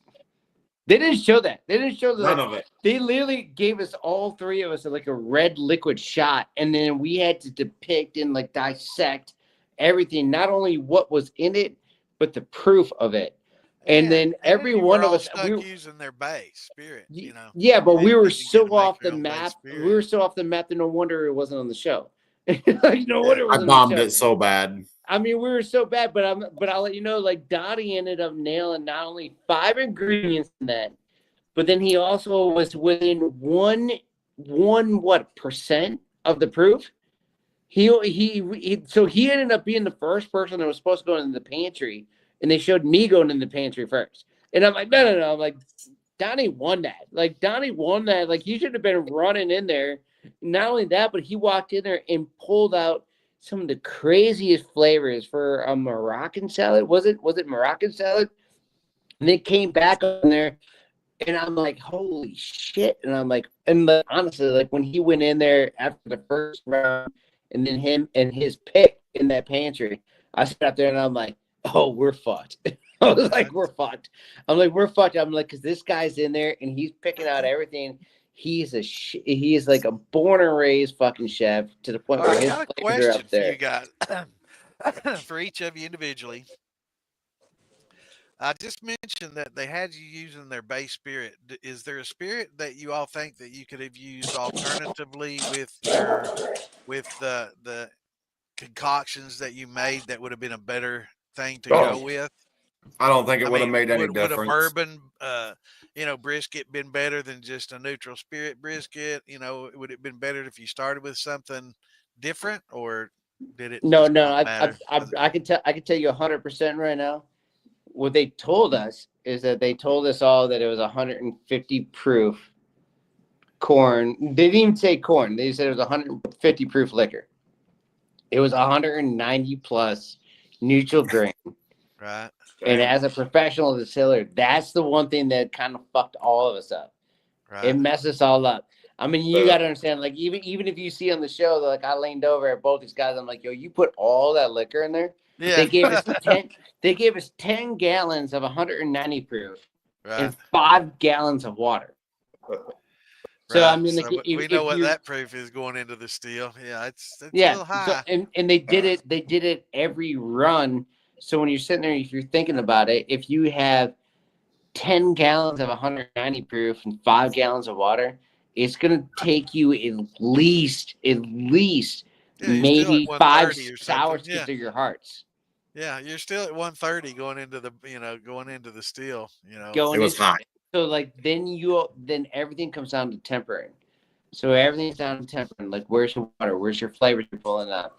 And honestly, you should do that natural. So I'm saying like it was the craziest challenge that ever set out there. I mean, like, right? Yeah, there's no water to carry the flavor. It's all liquor.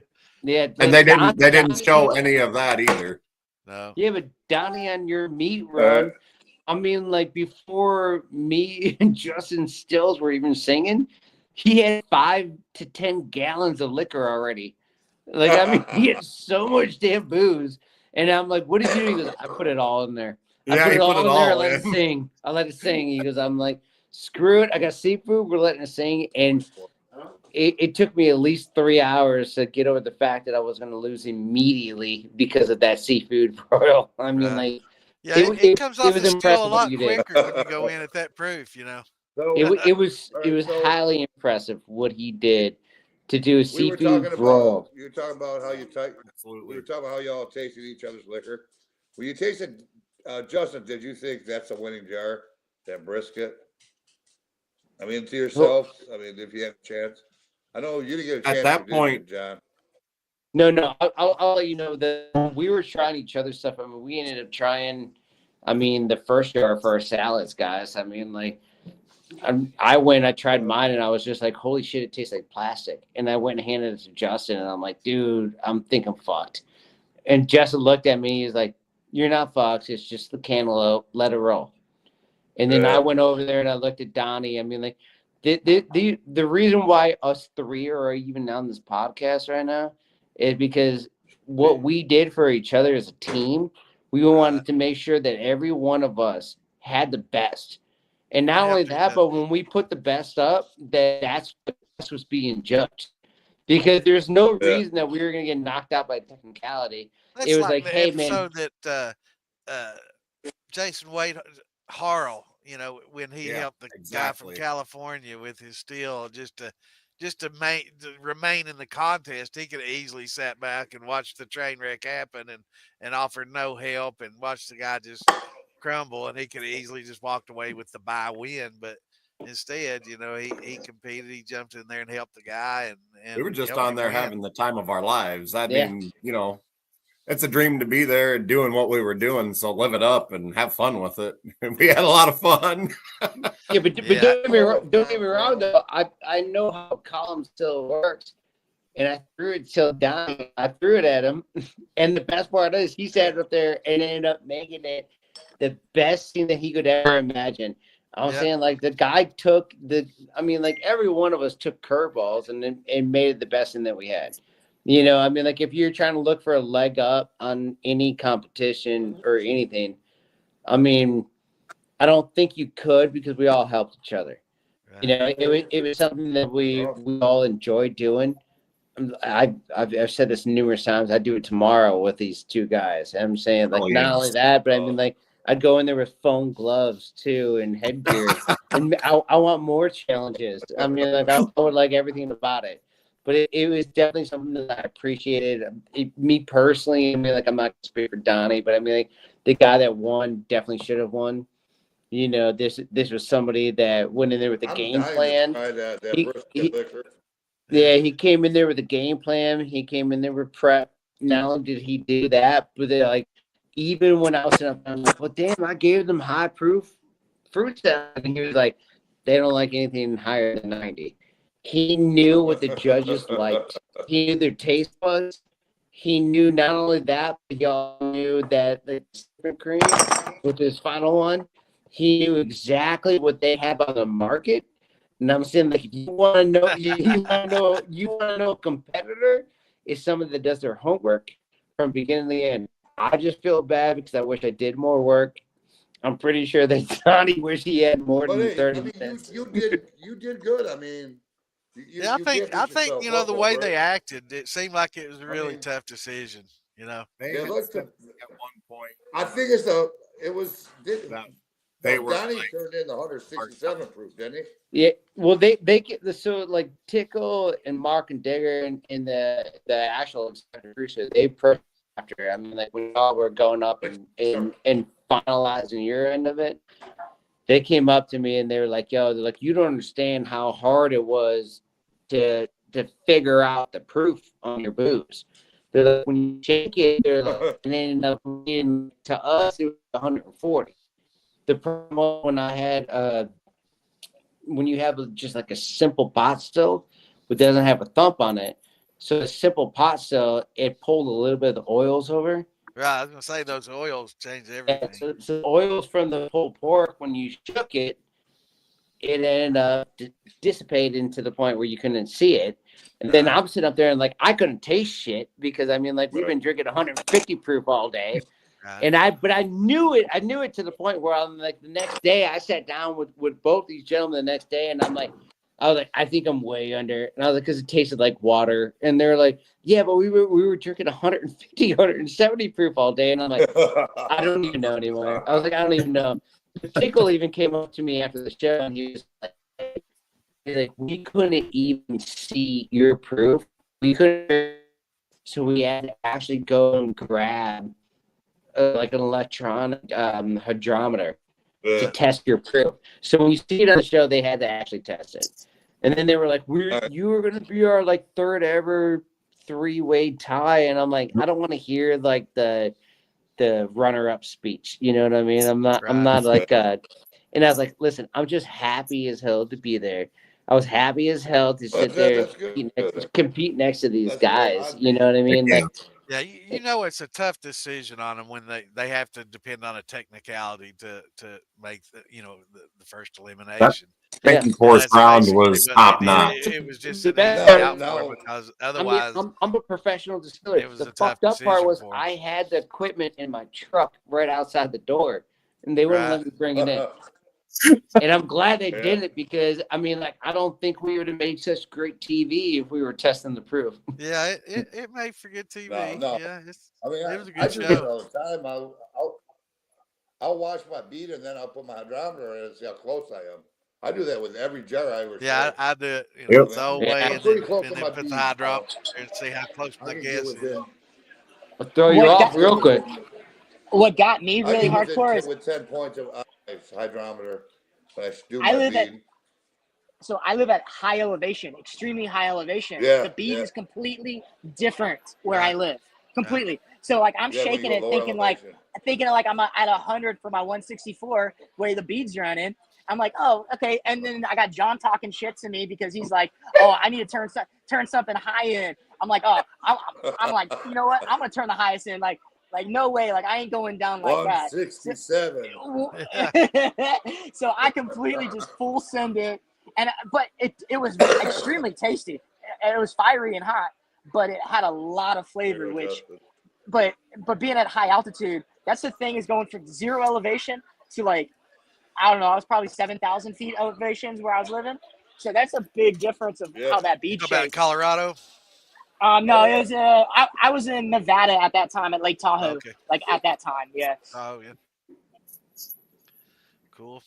Yeah, it made a big difference for me too. Should've Like moved the down beat I'm lower. used to, You should've lowered- because I'm low. 40 earlier. Do what, Roger? I said he should have moved into the lower 40s sooner. Yeah. And I could imagine. I mean, it would be. I would be confused. I mean, like I said, I'm within 10 points usually on my bead read. If I went up there, can you imagine what I'd be doing? It'd be fucking water. That makes a big difference. Yeah. Oh, I bet. Yep. This might all surprise you. I don't shake a jar to do my. No. I mean, I got a $3,000 piece Oh, of you- equipment that literally Right. just goes in and Yeah. tells me what I need to do. And then I'll let you know, like, the master distiller part of it, when they tell you, like, hey, when you shake a jar and you're reading beads, that was a whole new concept for me. And I'm saying, like, that sitting there and trying it, there's a reason why that trophy ends up standing tall. You know what I mean? I'm like, Yeah. because when you rely on equipment, when you rely on ingredients, when you rely on all this other stuff, it's when you go to the raw part of distilling. That's what I'm Right. saying. Like Justin took it home, and he needed to take it home. Yeah. Like Yeah. on my still. On my Thank still, you. I don't have a temperature gauge anywhere. It's all by hand. It's all feel by hand. Correct. I Yeah. do the hydrometer, obviously, but I don't have a still anymore. It's gone. I don't have one. What? What happened to your still? It disappeared. What still? He doesn't What- do that what's anymore. this? Now that everybody knows, he had to Yeah. change businesses. You He's got the farming wrong corn person now. knocking on your door. It's gone. Did somebody knock on your door? No, it's just Yeah. gone. Ah. It ran away. What? No. Yeah. Did they chase you? prepare it. I don't No. use it. No. I He mean- goes, no, not at all. I'm just afraid. I'm afraid I got a family. She gone. Family. Well, So hopefully you're going to put a serial number on it and move it into a commercial building, right? no. I'll truck it down to North Don't do Carolina. it. Yeah. Don't do it. Don't do it. I'm saying, like, the moment you register, don't do it. I will tell you this right now. I'll never. It'll take your hobby. It'll take your hobby into Makes a job out of it, doesn't it? Yes, yeah, and that's one of the things that, like, which is good though. Don't get me wrong. I mean, like, don't get me wrong. Like, this just happened this week. You know what I mean? So I was able to launch. Is that your? I was just able to launch this. So I'm saying, like, don't get discouraged either, though. So, I'll always stay backwoods. I mean, what I got is it started out as a hobby. It became a passion. Now it's a way of life. I mean, I sleep, Yeah. eat, and think moonshine. I'll call Santa up at 3 in the morning. Hey, what do you think about this? You know, Yeah. he's like, Yeah. well, should have waited till morning to call me, but I'm awake I'm now.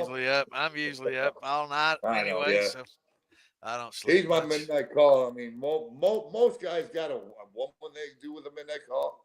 I got Santa. Hey, I've become Ask Jeeves.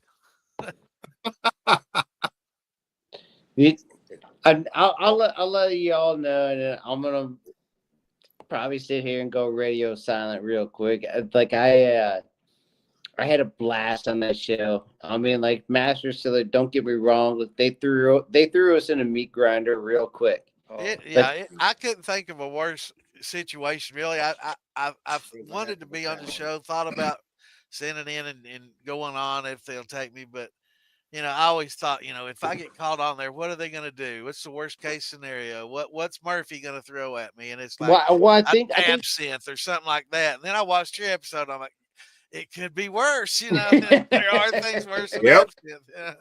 Yeah, but I think Justin, you threw in your video like 2 years before. Same with Donnie. Like you guys, like both were probably about like a year or two out. I put mine in just a few months before. I put mine in March. Oh, and Donnie, you were like years. Years ago, and I get a random phone call out of nowhere. I'm like, I need you here tomorrow. Yeah, I'm like, okay, game on, let's do that. I thought it was fake. I thought every conversation I was having, I was like, someone's trying to like kidnap me when I get to North Carolina. Am I even going? Like, I show up at legit, I show up at the airport in Charlotte, and they're like, we have a limo outside waiting for you. I'm like, oh really? I was like, okay. So I walk outside, and sure as shit, there's a big ass SUV. I'm like, oh. I was like, okay, this is wild. I was like, well, it looks like I'm actually going to go do this. Did they have a loaded bar? Did they have a loaded bar? Loaded bar, yep. Just hey, we'll be grateful for that, because I drove up to set and they didn't even have a hotel room for me. Not only did they not have a room for me, but they're like, go eat dinner, come back. I came back and they're like, so anyways, so we figured it out. And the girl behind the counter, what do you mean you figured it out? And she was like, well, you have a room. And I'm like, I'm not sharing a room with someone, am I? And she's like, yeah, you are. And I'm like, damn it. And the messed up part is Donnie. It would have been you. I would have loved every bit about that, except the fact that I don't want to know what you ate the night before. So it would have been either ramen or sushi.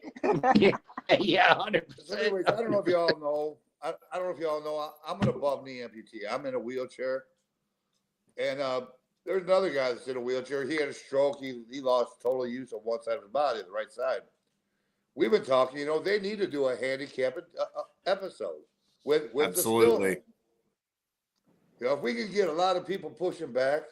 I know there's more than just two of us that run liquor out of a wheelchair. Oh yeah, I'm sure there's. I mean, I've got my stepson who's my still hand, but if they would do, I mean, I can't see them not doing it.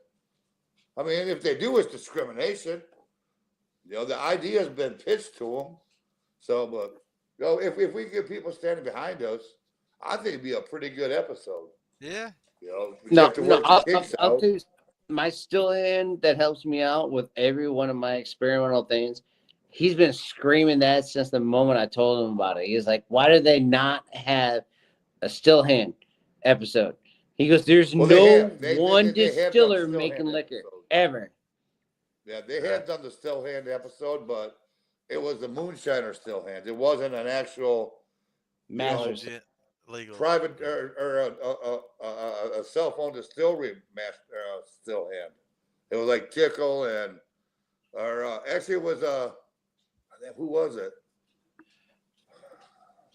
I know I can't even think. Wasn't it Richard or something? Huh? Richard? Wasn't it like Richard's homeboy that did it? Yeah, Craig. Might have been Craig, Tickle, and one more. I can't remember exactly. That was a couple years back, but yeah. I mean, give us handicap guys a chance. I mean, I make damn good liquor, out of my wheelchair. I'll come push you around. Let me show the world. Yeah, but that don't I even might be in do a like the wheelchair. still hand thing. Do as a wheelchair. Yeah. Do everything from the chair. I mean, well, I still need to be able to get through the shine or the still room, the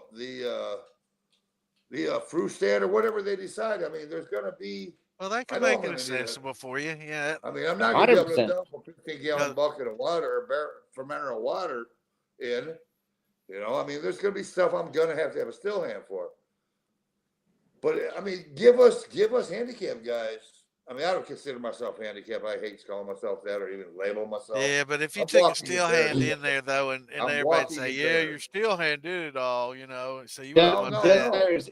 It's a team. It's a team. Actually, even Yeah, Justin. I mean, like this is what I love about Justin. Justin helped me in it, pouring water right, and that's what liquor. it would be. That was exactly what it'd be like. Like the still hand and the walking impaired person, we'll call them. I won't label myself as a handicap. They have to collaborate to say, okay, I want you to get this, this, and this. You know, that'd be my choice. What we get. You know, and you know, he'd have to go and get still, and I'd have to put it together. I don't know what he's grabbing. You know, I got to figure that all out. You know, that's something that I think would be really fucking cool. Yeah. I mean, listen, I'm 100% about it. In fact, actually, I think I ended up putting out a fire on Donnie still during the episode. Yeah. A little flame that popped up, and boy, I was super happy about it because there was like a spurt from it, and they ended up having to turn the gas off.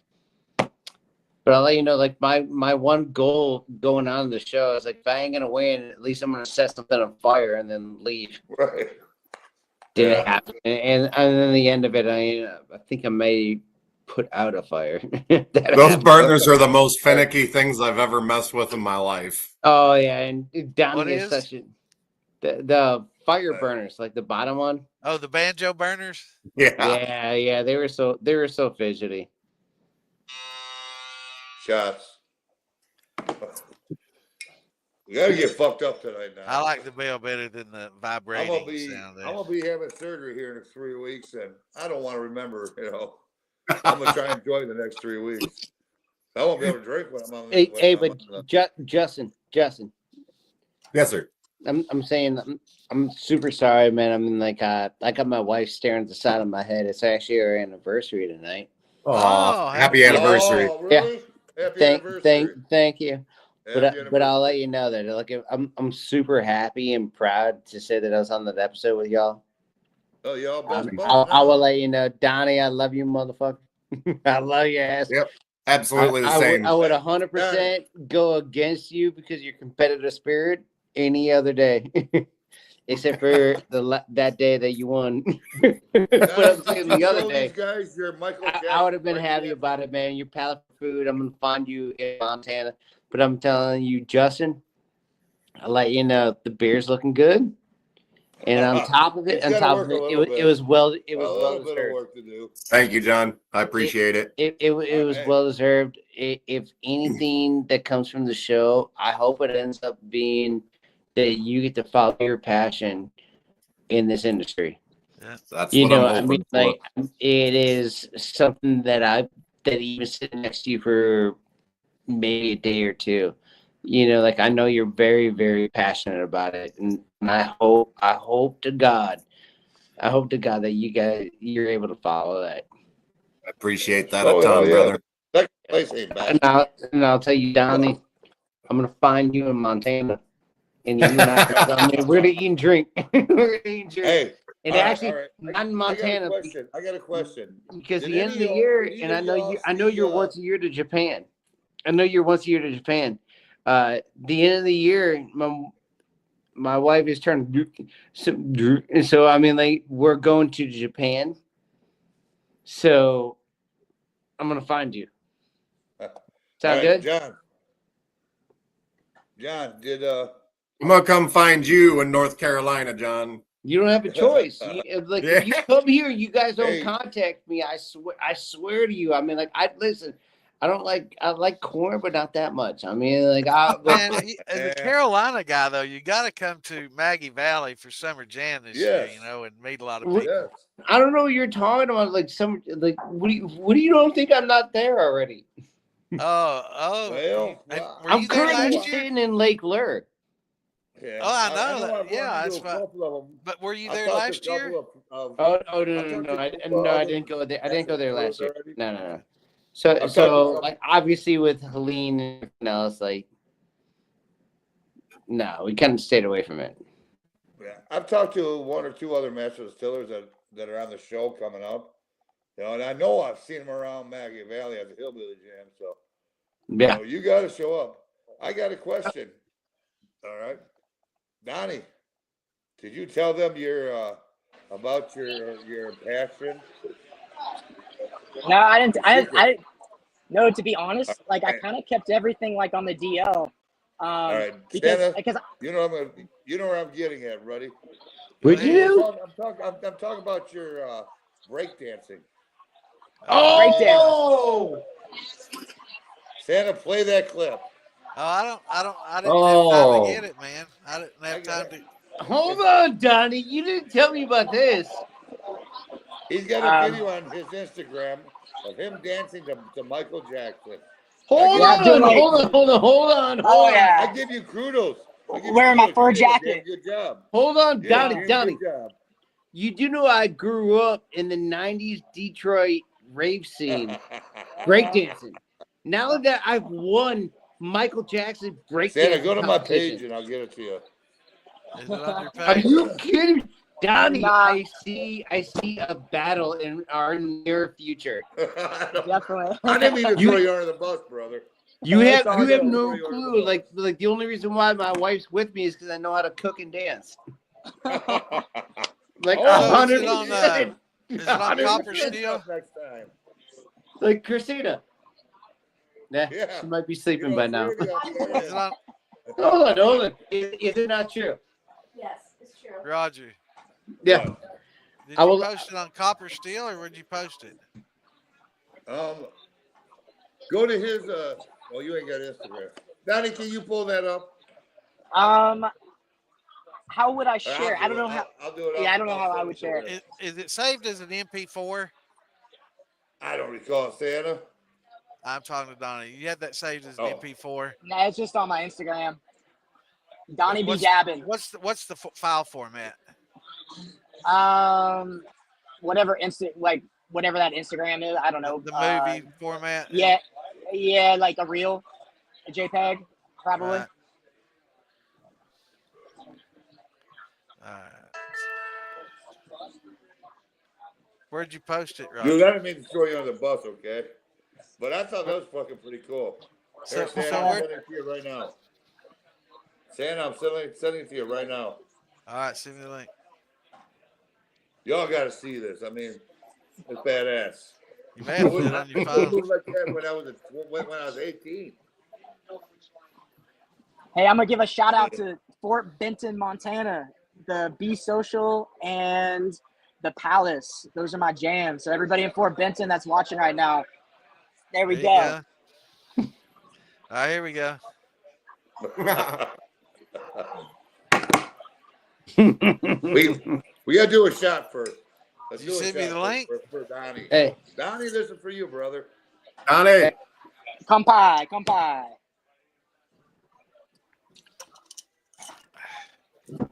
Damn.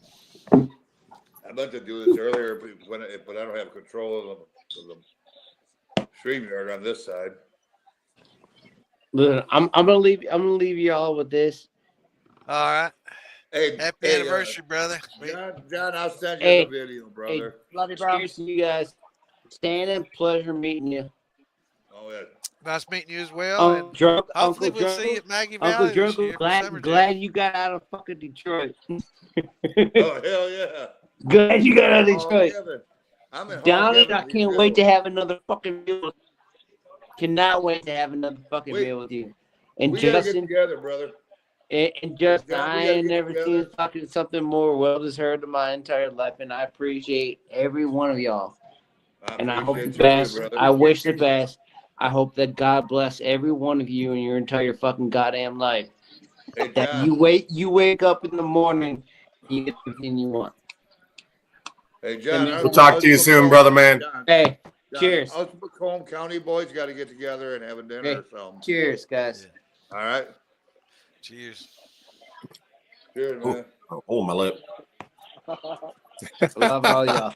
I love you guys. Love you too, brother.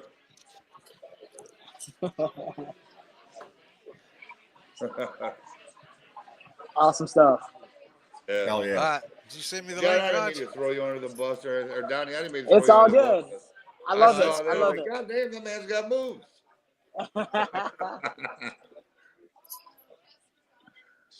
Hey, Justin, do you dance at all? Do you got any hidden dance? Oh, I can't dance. I'm a tall white guy. How was your trail ride today? It was a good time. It was a little chilly. It was 37 degrees, but we started at 9:30 this morning and got done at about 5:30. So it was a long day of riding. Yeah. Drank quite a bit. I just got rid of my Razor 1000. I had a high lifter and I put 2 motors in it and I was done. That's it. Fucking Razors are junk.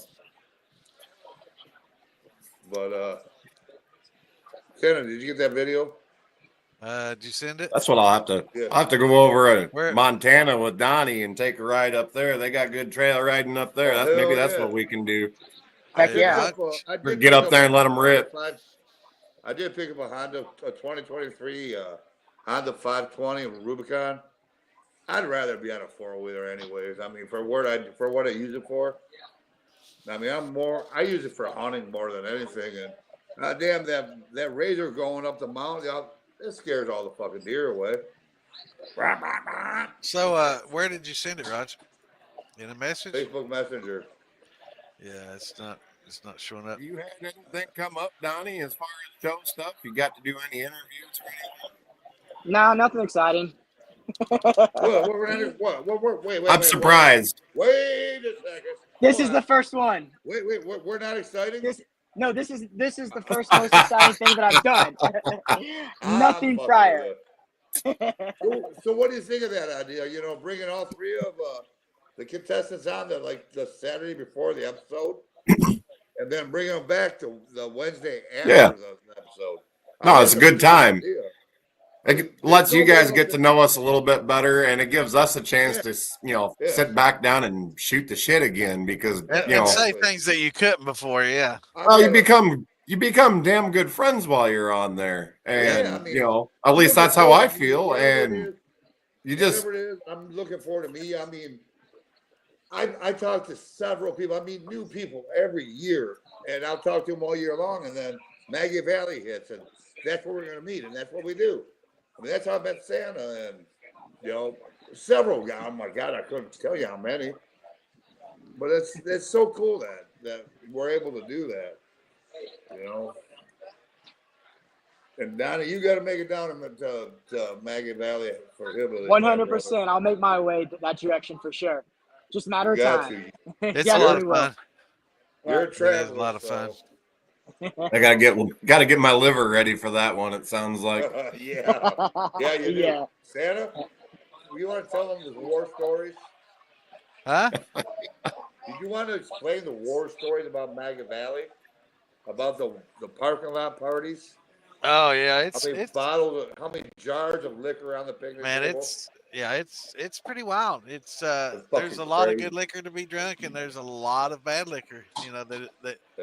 Yeah. Everybody has their jars, and they'll pass it around, and it's crazy. It's a big party. The police drive by on Main Street, they just turn their head. They don't even look at that drive.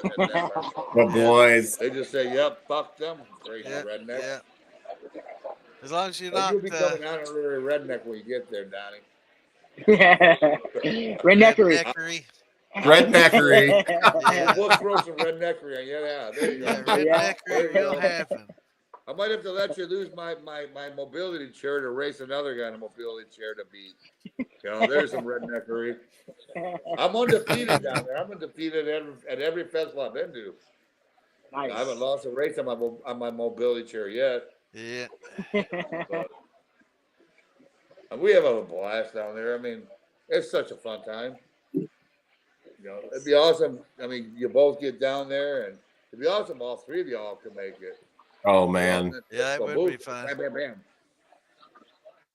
Roger, So, I'm still looking for this message from you that I've not gotten I yet. don't freaking know. I You didn't know I send said it.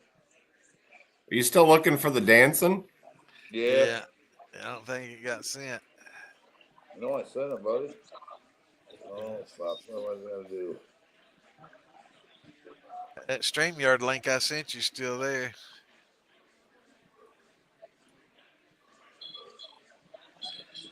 There, set, forward. Face,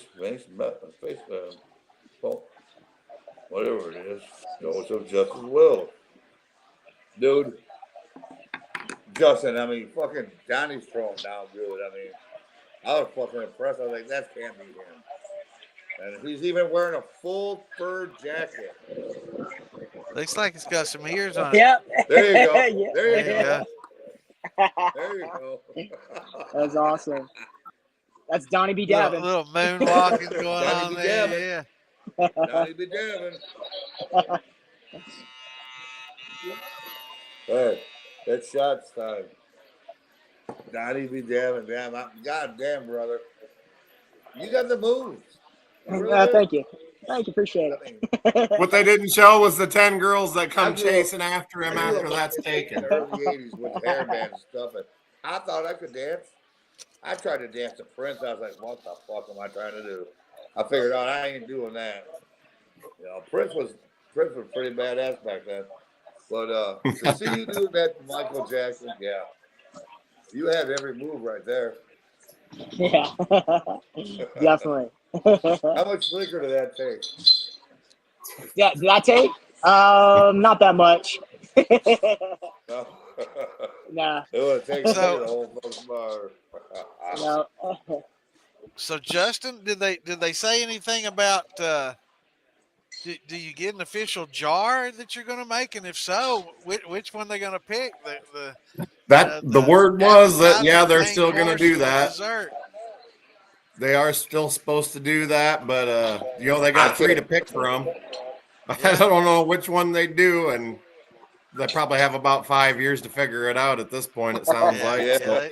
They've got a little bit of a backlog, so they've got some time to think Well, I about tell it. you what. I would say for the still's sake, they'll probably want you to do the strawberry rhubarb cream pie because that's not going to oil up the still like Yeah, the exactly. biscuit would probably. I don't I'd be see all that. right with that because that'll make a whole lot more jars. Yeah. And I can't see him buying briskets and having somebody smoke them. It'd be so expensive. Yeah, it'd be a pretty expensive mash for sure. I got two $90 briskets in my freezer right now. Yeah, it's so expensive, Yeah. and the mess to clean up afterwards is terrible. Donnie, I tell you what, I'll make you try that your fish fry. And then I'd like to try that fish. I mean, I'll try anything. How shitty it is or how good it is. Roger, it's hard to hear you, bud. Hard to hear me. I'm losing you Yeah, guys. the bar My over here, my yeah. headphones are dying here. Uh-oh. Oh. Can you hear me okay? Hold on here. Yep. Roger's a little bit low. It's hard for me to hear him. Yeah, I'm losing you guys on my headphones. Hold on, let me try Uh-oh. to put them back in really quick. We'll see if Alright. it works. I'm trying to adjust the mic here for Roger. Check. Yeah, I raised the volume up now. Try that, Roger. Try that. Hell, now it's like freaking muted or something. Can hear you clear as a bell. Yeah, I know. How about me? All right. It's all echoes. Yeah, I'm getting the feedback now. Echo. Yeah, Feedback. What'd you do, Santa? Nothing. I hear myself.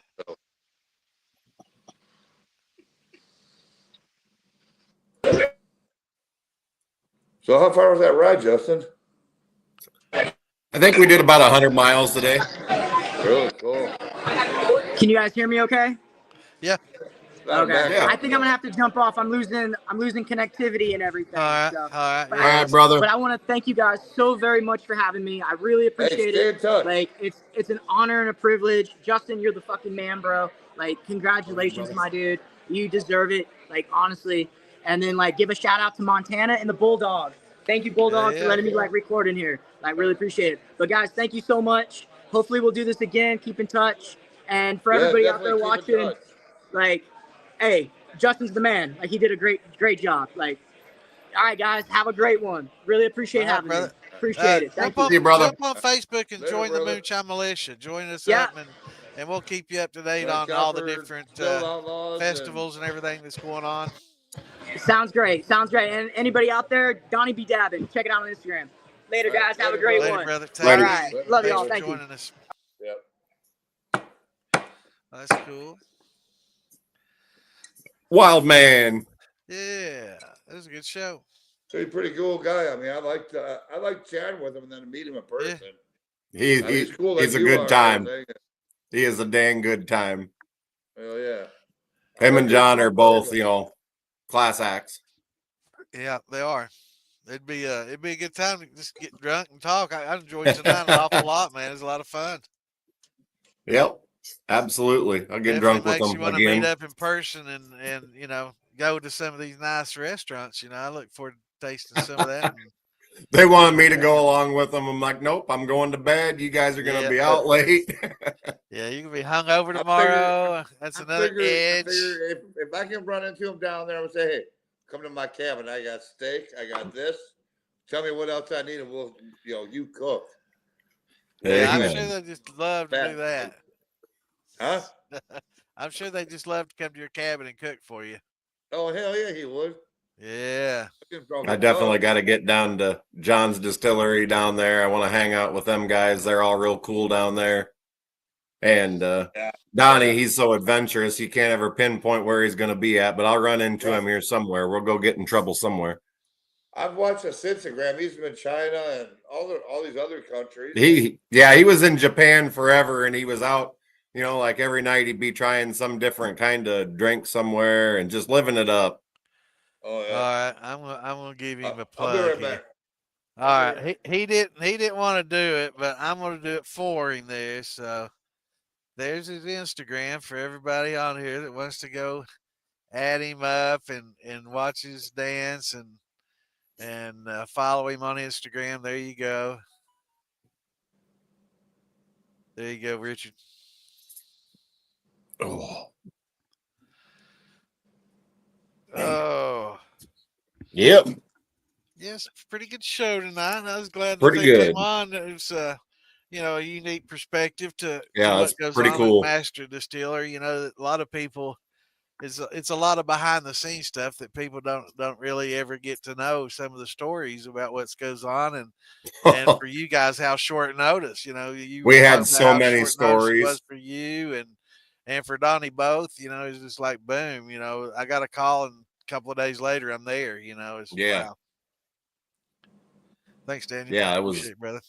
It's crazy how fast they, you go from wondering if you're going to be on to, be here, Be here and boom, bing, bam, boom, you're done. And time is money. And there's nothing that exemplifies it more than that, and the chef, they had him on there for how long? And then as soon as the show's over, boom, whisks out in the limo and gone, man. I mean, it's just, they don't fool around. You got changed twice. Twice. Your diaper did? Huh? No, I don't need a diaper. I'm not. Oh, different episodes. Oh, I went and took a piss. Feel better. No, I was talking about Daniel. I can't wait to see yours, Daniel. The way it's sounding, that's going to be a good one. Yeah. Oh, Bennett, I can't see no comments, so you have to feed me or keep me in the loop. Especially when Bennett's down there. Man, you're gonna have to get all this lined up with you, dude. iPad, your password. I don't want to hear it from you tonight. I don't want to hear it from you tonight. I mean, I know. Huh? I'm going on the first to go give me a new fucking router or Wi-Fi extender. I've got everything that's got Wi-Fi from my dryer till my TV shut off. I Well, just got a bad router. well, a cable. I'm not running cable. I told you that. I'm not doing that to my house. I just put $180,000 into it. I'm not drilling a hole through a wall.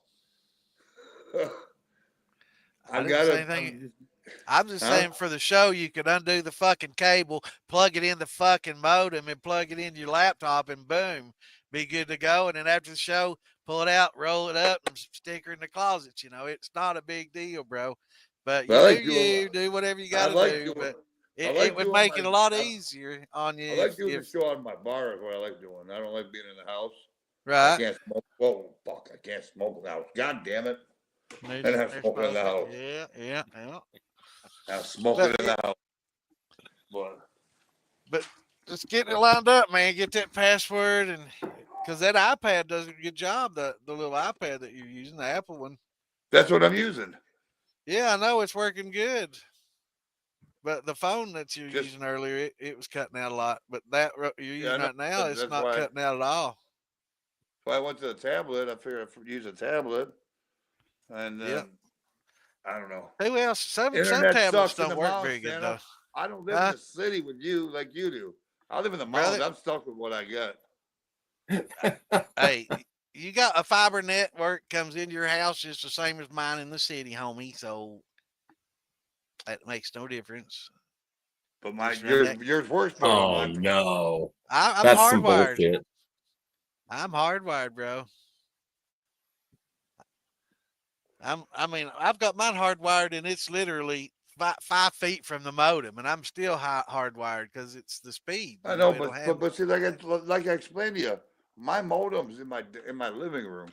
Right. Where my bar's at, that's all. You can't drill under or get under my house. I'm saying just for the show, just run the cord, plug it in, and once the show's over, you're gonna plug it and roll it up and just put it in the drawer closet till the show. It's just like an extension cord. You said they don't chew wires. All right, whatever. I've got 4 dogs. All right. And 2 of them are pups. All right, gentlemen. Yep. Thank you for having me on again. It's about 10. Justin, I wish we could have talked more. I'm glad you were here. It was good. It's good seeing you again. And hey, we can message phone numbers. We can shoot the shit, jaw all we want, man. Hell yeah. I'll send you my number and stuff. Yeah, I'd like to talk to you more. I'm curious about what you got going on out there. Heck yeah. More than happy to sit and talk with a couple buddies. So glad I met you all, man. It's been a pleasure. Yeah, it has. It's been great. And definitely congrats again on a job well done. Daniel. Definitely a lot of competition. You had some pretty good competition there. Yep. Yeah, got some fierce competitors for sure. Very competitive. For sure.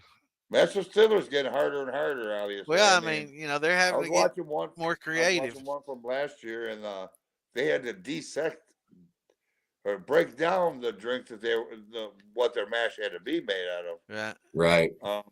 It was like a piece. Reverse engineering. There is. Yeah, there you go. Reverse engineering. Deconstructing it. I don't know. My corner liquor ain't letting me talk right, but blame it on liquor. Well, yeah, they had to deconstruct. That's the word. Deconstruct the liquor, the mash bill, and it looked pretty fucking interesting. And then for everybody to know, there's we've got a lot of good people coming out here in the future. I already got them lined up. Yeah, it's gonna be fun. Thanks to you, I appreciate it. A little bit of it's great having you on, and great hearing about the show and the perspective. And actually, we couldn't have picked a better episode. Is probably the hardest episode I've seen on the show. Without a doubt. I think what's coming.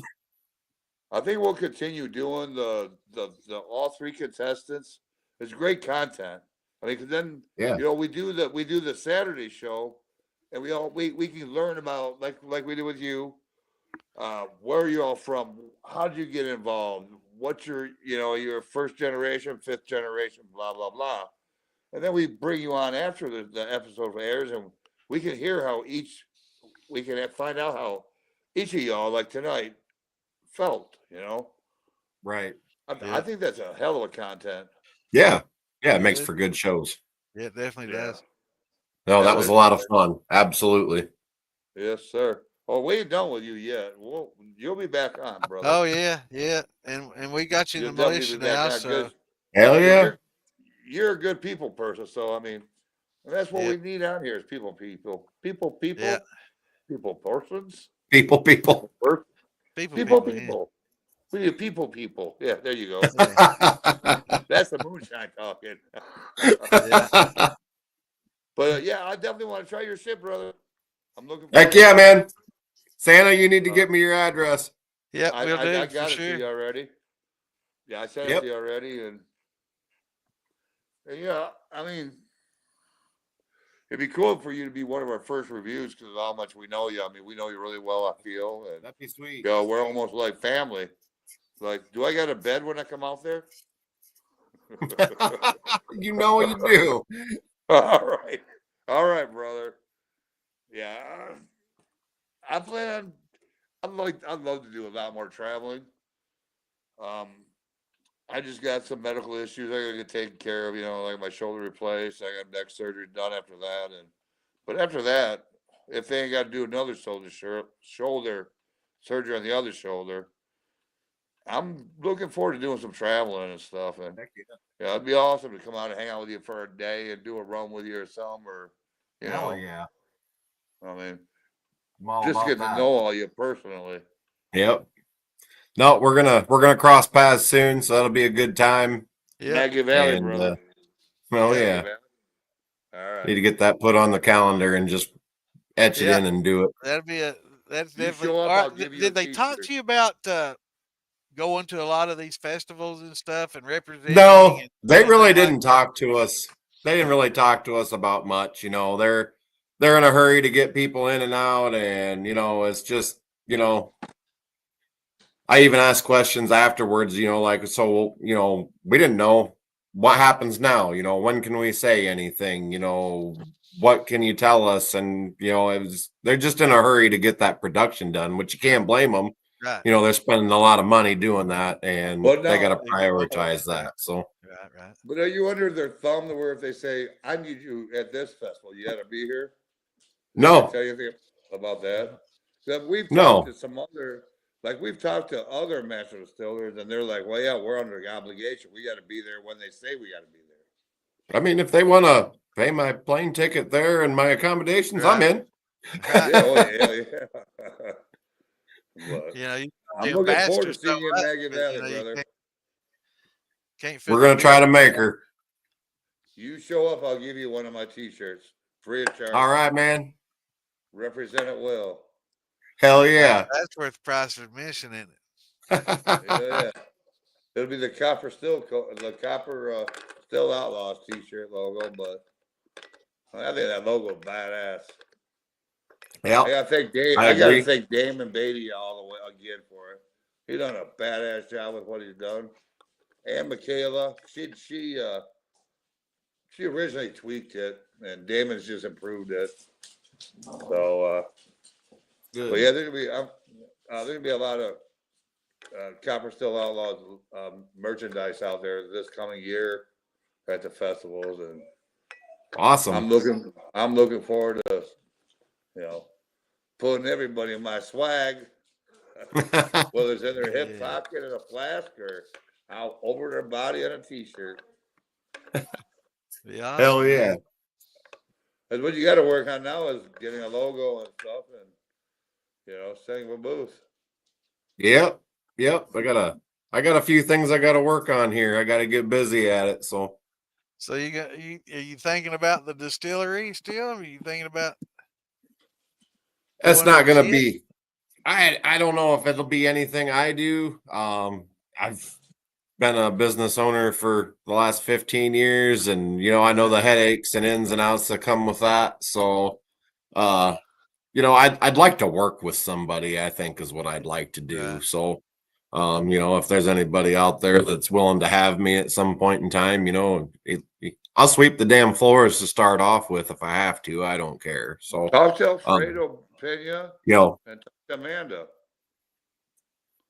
Alfredo made the offer to me, and a couple others. Bring your recipe down. It's 50-50, but I don't know all the details. I don't want to get into it with them. I was drinking, and it was at the festival, but it's always there in the back of my mind. Yeah. Amanda, I'm sure I don't know if she's gonna start doing, helping people out type of runs, but it's I possible. think they're going to be pretty busy with what they've got on their plate, Yeah. especially to start off with. They got to. Yeah. She's been waiting a long time to get her stuff going, and I think that's she's going to concentrate on that pretty hard. Yeah. I mean, I love Amanda. And She's well great deserved. people. I love Amanda. She's great people. She's a people person like you, and Yep. I can see her trying to help out as many as she can, but I mean, there's gonna be, I bet you, a line of people knocking on her door. Yeah. Yeah. But she's absolutely. one person to get advice from. You can get some great advice from that woman. She's very knowledgeable. Absolutely. Yeah. Just, Jay was on earlier. I don't know if you noticed or not. Yeah, I seen he was on there. Yeah. I gotta call him back. He called me the other night, 3:40 in the morning. You up? Well, I am now. It took me about an hour to figure out, roll over and see who that was. But 3:40 in the morning, Jay, I'm up. Give me a minute. Yeah, I like Jay. Jay's a great guy. He is. He's awesome. Yes. So I'm seriously, like I told you before, I'm gonna do a brisket run right after my wedding. Do it. Yeah. You gotta get in there and just try it. Yeah.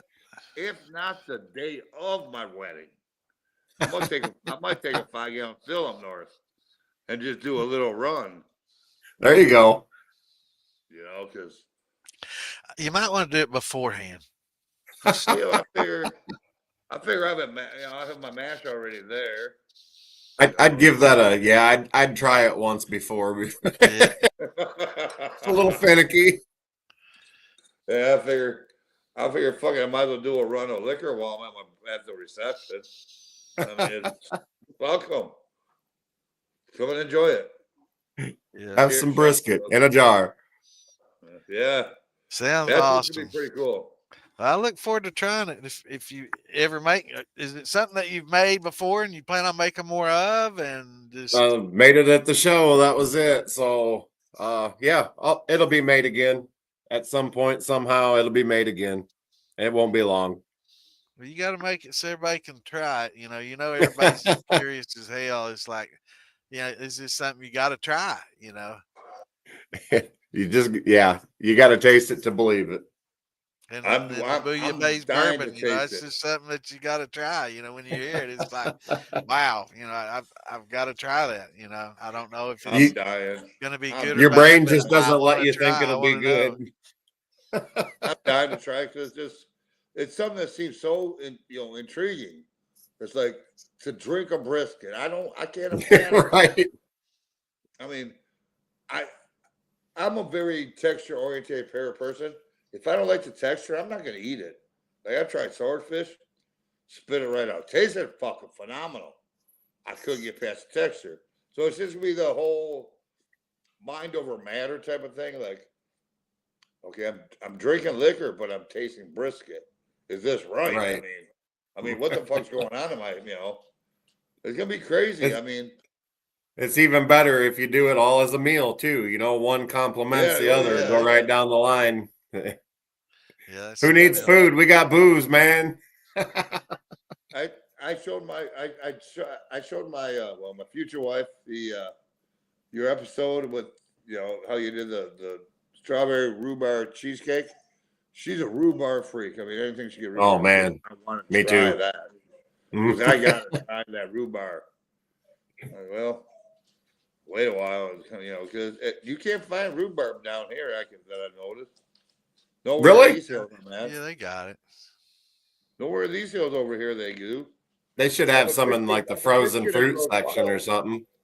Yeah, up in Michigan, it grows wild everywhere. Yeah, there's a lot of country people that grow it too. Oh yeah. My thing I want to do is it is a pawpaw. It's a fruit that Pawpaw. yeah, I want to do a pawpaw liquor. Yeah.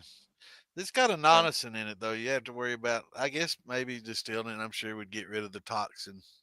well, yeah, The I nonicin. mean, yeah, you got, I'd cook it down, whatever, 212 at least. But I mean, it's a Have you ever heard of them, Justin? What's that? Have you ever heard of pawpaws? Yeah. No. I want to do a pawpaw Shot. liquor this year, and I want to. I mean, you figure that mango banana flavor. That's what I'm wanting to try. I tried to eat one and I couldn't do it because the texture was just fucked up, but it had a great flavor. So, and my neighbor up above me, she grows or she's had like 12 trees growing up there. So I got plenty to get. It's just trying to get to them before everybody else. Yeah.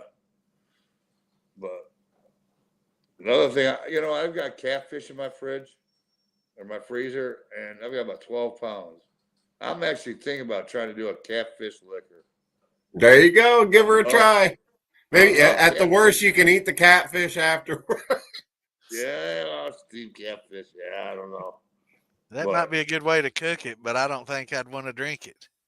Liquor, You know, liquor try it. steamed marinate it in catfish. alcohol and cook it in alcohol, and then Justin, after what you've done, I've got to try everything I can. If I could find a way to ferment or to cook to get liquor out of cheese, I'd do a cheese run. I mean, they've made elephant dung gin, so I mean they've pretty much covered just about everything, as far as getting outside the box. Elephant It's like, dung gin. it's like some of that Caribbean rum, where they got the goat Oh, yeah, head but and it's the old dunder pit. freaking muck pit and Yeah, Muck pit, Ah. their dunder that pit's dunder got pit. rats and, Yeah. hell. got rats and cats and you name I it, got a man. dunder pit sitting over here, but it ain't got a goat's head in it, I promise, because I just can't. Ugh. Yeah, Jeff, we're on every Friday, Saturday, and Wednesday. Hey, 8 let my o'clock dogs out Eastern. really quick. I'll be right back. We're gonna have to wrap it up, brother. It's 10, and Well, give me 5 minutes. Let my dogs out. Please. or how about we shut it down? Then you go let the dogs out. There you go. Yeah. All right, Well, it's sure. good having you, Justin. Good seeing you, brother. Good being with you guys again. Thank you so much. Definitely. We may have to. Hey, I'm gonna come out you may there. have to be our We're master gonna go distiller trail ride. ambassador, and when we need a little inside information or what's going on next week, or you got some contacts there that we can get some insight and what's going on next week, so we can invite guests You on. bet. And I'll help you out with whatever I can, guys. I appreciate it. Yeah, you've Definitely helped us appreciate out a lot. I'm gonna come out there and go trail riding with you, brother. I couldn't Boom, imagine. let's go. Flat land, hell yeah. Hell, I've been a 4-wheeler out there to ride. It's not all I flat, don't but really we'll have a good time. all right, right, let's brother. see. Good night, gentlemen. Been a pleasure. All right, Justin, you have a good night, brother. Take it easy, brother. I just messaged you my phone number, so give me a call sometime, and I give you All my right, man. address and Thank you. everything, and we can do all that. I'll fire send mine you- back. I'll send you some of mine. We'll exchange and do a little taste test of each. Yeah, I'll send you mine. Sounds great, man. All right, brother. Thanks Right. everybody Good night, for guys. tuning in. Love. We'll All see right, you brother. You have a good Wednesday. one. And what we got going on, Roger? Is Wednesday night we got Cooter coming back on? Wednesday night we got Panhead Cooter coming out. Panhead's coming Heck back yeah. on after his win. Yep. Yeah. And then the following week I want to do everybody you sent me, I talked to them. I talked to one or two, I recall exactly, but I can tell you right now. Let me look at my phone. Next Wednesday night. Panhead's It's gonna on be- Wednesday. Yeah, or Saturday night before the show will probably be. Oh hell, where'd they go?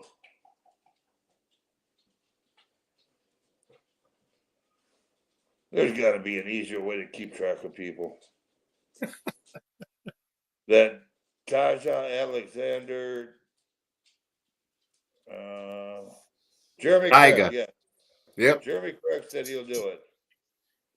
So it'll be Jeremy Craig and the other two, once I make contact with them. Vincent Grasso and Tyga Alexander. Yeah. Yep, sir. Yes, sir. Yeah, I talked to, and then I've also talked to Jason, his last name's, I'm going to fuck it up, I'm going to butcher it, and I feel bad. I've talked to Jason Bartolozzi. He's the guy with the mohawk. Oh yeah, he's good shit. Yeah, I seen him last year at the festival. I was like, man, that guy looks pretty cool. And then turn around, here he's on Master Stellar. So, but yeah, he's gonna be on his. He thinks his episode's gonna be March. Then I made contact with Sunkissed Orange. So it's just a matter of getting in touch with everybody. I'm gonna Yeah. like I did with you. It's a lot of it. Really is a lot of work, Santa. Yeah, absolutely. It's a lot of people to try to track down and figure out who did what. I'm trying to bring a lot on from season 6 also, that deserve a chance to be on our show. Absolutely. And then I'm trying to bring on the most recents, like y'all and everything. So, I mean, it's a lot of work. Well, there's only so much time, Good night. Right. That's right. I mean, it is time consuming, and I don't mind it. I mean, I do sit home all day long. I mean, being where I'm at. Once actually, I can't see. No, actually, next week I'll be busy all the time. It's gonna be mashing Tiger Shine. I'm gonna do a Tiger Shine mash and get that run before I have my surgery, so I got something to drink while throughout my recovery. Santa's gonna bring me a little bit of liquor into the hospital. Yeah. I mean, they won't let me bring it in. Just put her right in the IV bag. It'd be good to go. In the hospital, I figure I'll take a little shot of morphine, a little shot of moonshine. A little shot of morphine, a little shot of moonshine. But yeah, I gotta do I'm gonna do the Saturday show in there, so I'll be there. Surgeon's on Friday, I'll be there Saturday, Sunday, probably Monday. So I mean, I gotta have a good time. Yeah. Well, you need any help with anything, man, get a hold of me, brother. I'll help you out best I can. All right, guys. I'll call you out of the blue. Tune in Wednesday. We'll see y'all. See you guys soon. Later. Later, brother.